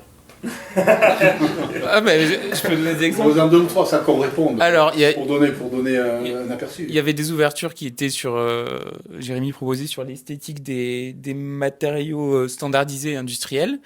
En réemploi. On en a parlé un petit peu. Moi, j'avais le sujet frontalement. Mais... J'avais sur un sujet qui en branche vraiment sur autre chose. C'est l'esthétique de la démontabilité, parce que dans le sens le réemploi, si on parle d'une économie circulaire, il y a le réemploi de choses, mais il y a aussi construire de nos jours pour que ça puisse être réemployé. Et ça, les architectes, ils n'aiment pas trop qu'on parle de la fin de vie de leur bâtiment, mais j'avais une ouverture sur l'esthétique de la démontabilité qui est possible à aborder, mais je pense que ça serait ouvrir une trop grosse boîte de Pandore, mais ça donnera matière à réflexion. C'est une anticipation à super long terme. C'est ça. Bon, oui, bon, enfin ça dépend. Corentin disait qu'un bâtiment, l'hôtel, là, ils ont découpé des blocs de béton après 20 ans, donc 10 ans, oui. 10 ans. Pire. Petite réaction quand même là-dessus, du coup, parce que... Allez, on en branche. Mais moi, ça me faisait penser, mais après, enfin voilà, je veux dire, l'architecture démontable, c'est quelque chose qui existe, qui a toujours existé et qui est hyper intéressante. Et je trouve qu'en termes de vision de l'architecture, justement, le modernisme a tendance à nous faire croire que l'architecture, les œuvres architecturales sont intemporelles et que en fait elles vont durer indéfiniment, elles vont toujours être toutes propres, toutes blanches. Et je pense que c'est faux parce qu'en fait il y a bien un jour où ça n'existera plus en fait. Et donc j'ai tendance à j'ai un peu du mal avec ce côté de considérer qu'il y a des architectures démontables et d'autres qui ne le sont pas. Et je pense qu'en fait, il faudrait voir les choses un peu différemment. Mais... Non, juste pour préciser. Et après... Mais je suis d'accord qu'il y a une esthétique spécifique de penser à ça. Ouais, non, mais dans la démontabilité, c'est aussi que... Mais c'est pas pareil, ça en branche sur un sujet, mais de nos jours, on construit beaucoup en matériaux composites, on coule des réseaux dans des dalles, etc. Ça va avec ce que je dis. Oui. Mais oui, bon, bref. Moi, je voulais juste dire qu'en tant qu'architecte, est-ce qu'on n'est pas aussi responsable du cycle de vie de notre construction ? Et dans le cycle de vie, il y a la conception, il y a la construction, il y a la vie et il y a la déconstruction. Donc du coup, ça devrait être une de nos obligations de penser à la déconstruction de notre propre bâtiment. Oui, mais ça, c'est quelque chose qui apparaît maintenant avec les histoires de climat, d'écologie et autres, mais avant ça se posait pas. Non, je crois que c'est... Moi je voulais juste prendre la parole pour citer 2 exemples à propos du vieillissement des bâtiments. C'est qu'une fois je me suis trouvé à Alexandrie sur la mer face à la corniche où tu as en fait ces Cannes. C'est les mêmes bâtiments que Cannes, 19e, avec des bossages de façade incroyables et tout. Mais ça faisait un siècle que ce n'était pas entretenu. Alors c'était une ruine, un romantisme de ruine, mais incroyable. Incroyable, avec des fils, des câbles électriques qui tombent partout, des plaques d'enduit qui tombent, et derrière on voit que le mur il est fabriqué avec des bouts de bois, des trucs un peu derrière. Les garde-corps complètement tordus, les portes qui ne ferment pas, voilà. Donc si le bâtiment n'est pas entretenu, évidemment. Et l'autre exemple, c'était le quartier de Baba, un quartier moderniste à Prague, où je me suis trouvé, c'était dans les années, 80, un peu avant. Et en fait, Baba, c'était un Weisshof. Mais quand on voit le Weisshof, c'est parfait. Et le quartier de Baba était complètement ruiné.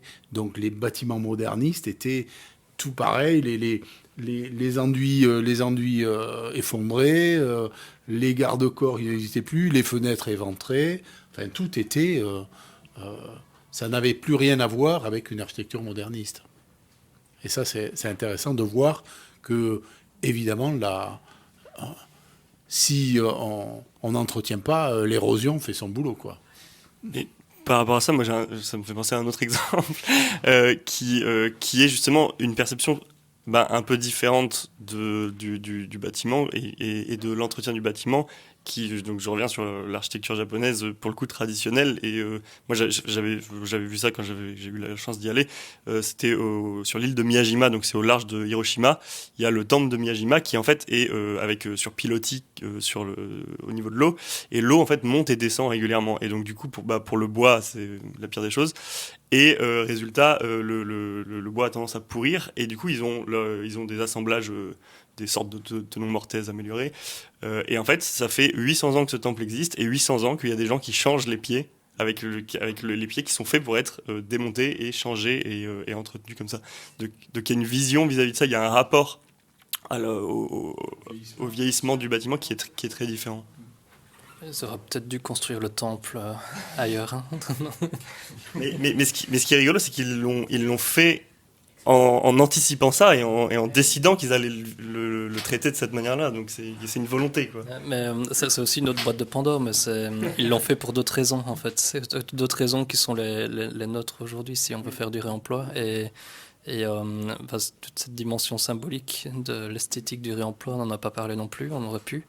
C'est aussi notre boîte de Pandore. Et je crois qu'il y a aussi la question économique qui est là, et puis la question de la formation aussi. Pas seulement des architectes, mais aussi des ouvriers, etc., qui sont les fabricants de cette plastique. Ouais. Et pour avoir fait cet atelier, je ne sais pas si Sam, tu avais participé à l'atelier qu'on avait fait avec les compagnons du devoir sur des chaises, un élément tu n'avais pas fait.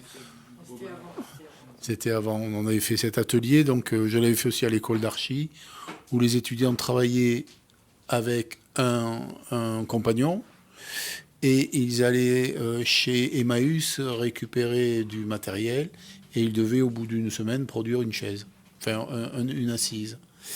Et c'était incroyable de voir comment les compagnons avaient du mal à travailler avec du matériel qui était pas neuf. Ça les dérangeait. Ça les dérangeait. Ils n'avaient pas le bois qui était net de sciage, ils n'avaient pas le métal qui sortait de la fileuse, ils n'avaient pas les vis. Voilà. Il y a aussi tout un. Et là, c'est pour revenir sur la formation, quoi. Alors que les étudiants d'archi étaient ravis.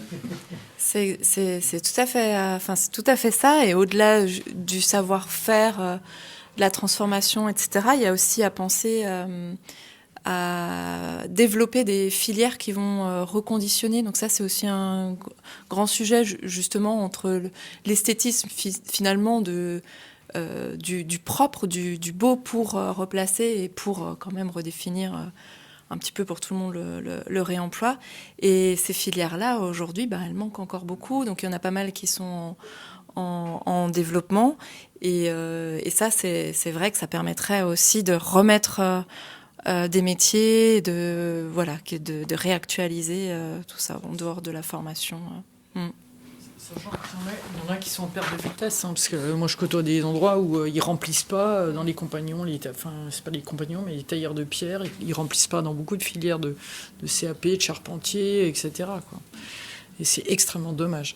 Moi, ce que je vois, c'est dans ce que vous dites, il y a deux pistes. Il y a soit une standardisation, et on arrive à réutiliser notamment massivement des éléments standards, parce qu'on sait qu'il y a X fenêtres ou X toilettes faites de telle manière. Ou, je reviens, alors j'essaie de boucler, mais au tout début, tu parlais d'une poutre en bois et de la transformer en poutre ou en poteau. Le retaillage, ça s'est toujours fait, de retailler un élément de récup du hangar, voilà, en étagère, en table, en banc, enfin, moi j'ai toujours vu ça, hein. Mais il y a un savoir-faire derrière. Et effectivement, moi je sais qu'on a eu des sujets comme ça, de transformation de vitrage, de récupération d'éléments vitres. Il faut savoir découper, il faut savoir comment c'est fait, et il faut savoir le faire.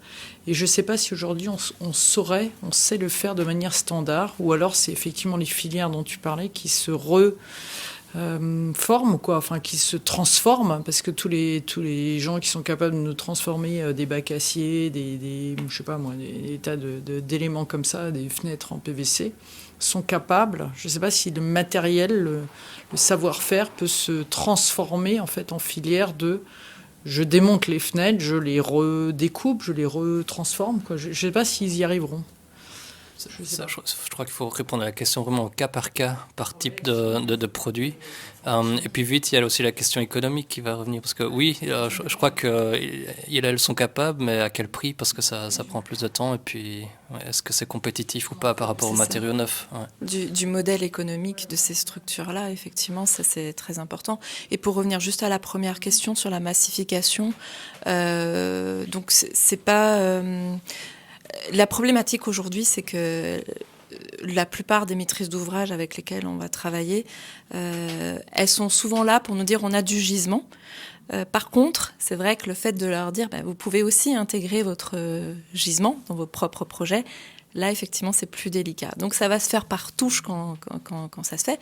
On commence de plus en plus à sensibiliser et vraiment à expérimenter avec des publics. Et je pense notamment à des bailleurs, par exemple, qui reprennent aussi alors c'est l'esthétique, on va dire, du matériau nettoyé, reconditionné, mais c'est une esthétique pour ces bâtiments. Et on va dire que c'est encore marginal. Par contre, il y a un vrai besoin de ces filières, ça c'est certain. Il y a un vrai besoin de ces filières. Et en plus, une autre problématique qui n'est pas le sujet aujourd'hui, c'est le stockage. Voilà, donc exactement. Et voilà, tout à fait. Ouais, complètement. Oui, ça fait plein de boîtes de Pandore, ça.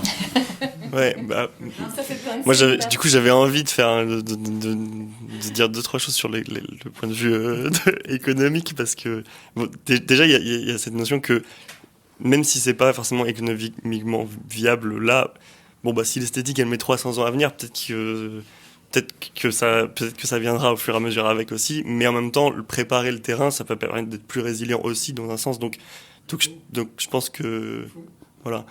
Et puis j'avais une petite anecdote là-dessus qui là aussi ça peut peut-être reboucler, on verra, mais c'est sur le bar extérieur à Loré justement qu'on a construit. À l'époque où je travaillais sur ce projet, on avait cette question, on cherchait des matériaux du coup de réemploi, donc on avait ceux que nous avait fournis Boma, et puis il y en avait d'autres qu'on essayait de trouver un peu à droite à gauche, mais en cherchant spécifiquement des matériaux de réemploi puisque c'était le sujet. Et puis en fait c'était à l'été 2021, et en fait à l'été 2021, alors je crois notamment lié à la guerre en Ukraine et aux sanctions sur la Russie, etc., le coût des matériaux au milieu de l'été notamment, il y a eu un moment où le prix des matériaux a vachement changé. Et en fait ce qui est rigolo, c'est que moi j'ai découvert ça en septembre parce que j'étais tellement dans mon truc de matériaux de réemploi qu'en fait ça n'a eu aucune incidence sur ce que j'étais en train de faire. Et donc je trouvais que c'était assez intéressant. Alors il n'empêche que c'était quand même plus avantageux économiquement de ne pas faire en réemploi à ce moment-là, mais en tout cas c'était décorrélé d'une fluctuation de prix, et d'autant plus si on utilise des matériaux locaux. Donc voilà, il y a peut-être encore des boîtes de Pandore, je sais pas, mais en tout cas il y a ces aspects-là qui sont, je trouve, assez intéressants et qui donneraient à réfléchir. Là, on pourrait embrayer sur les questions de géopolitique et d'indépendance économique avec les importations de matériaux, etc. Mais c'est pour une autre fois. Moi, c'est ça que j'aime dans les tables rondes sur le réemploi, c'est qu'on commence à parler d'esthétique, puis on remet en cause tout le système économique et géopolitique mondial. Mais l'esthétique, la plastique, c'est le résultat de tout ça. Ouais. Tous les bâtiments, c'est un résultat du social, économique, politique, légal, tout ça, et c'est ce que tu vois. Et la résultante, elle est plastique. D'où le fait que l'assumer, le réemploi, en fait, ça implique beaucoup d'autres choses. Donc, ouais. Et voilà.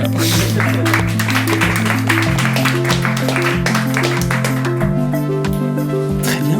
Vous pouvez aller vous désaltérer au bar en bas si vous voulez. Discuter. Et merci à vous, oui. Et merci à Atelier Na d'avoir organisé. Merci à toi de l'avoir fait. Mais de rien.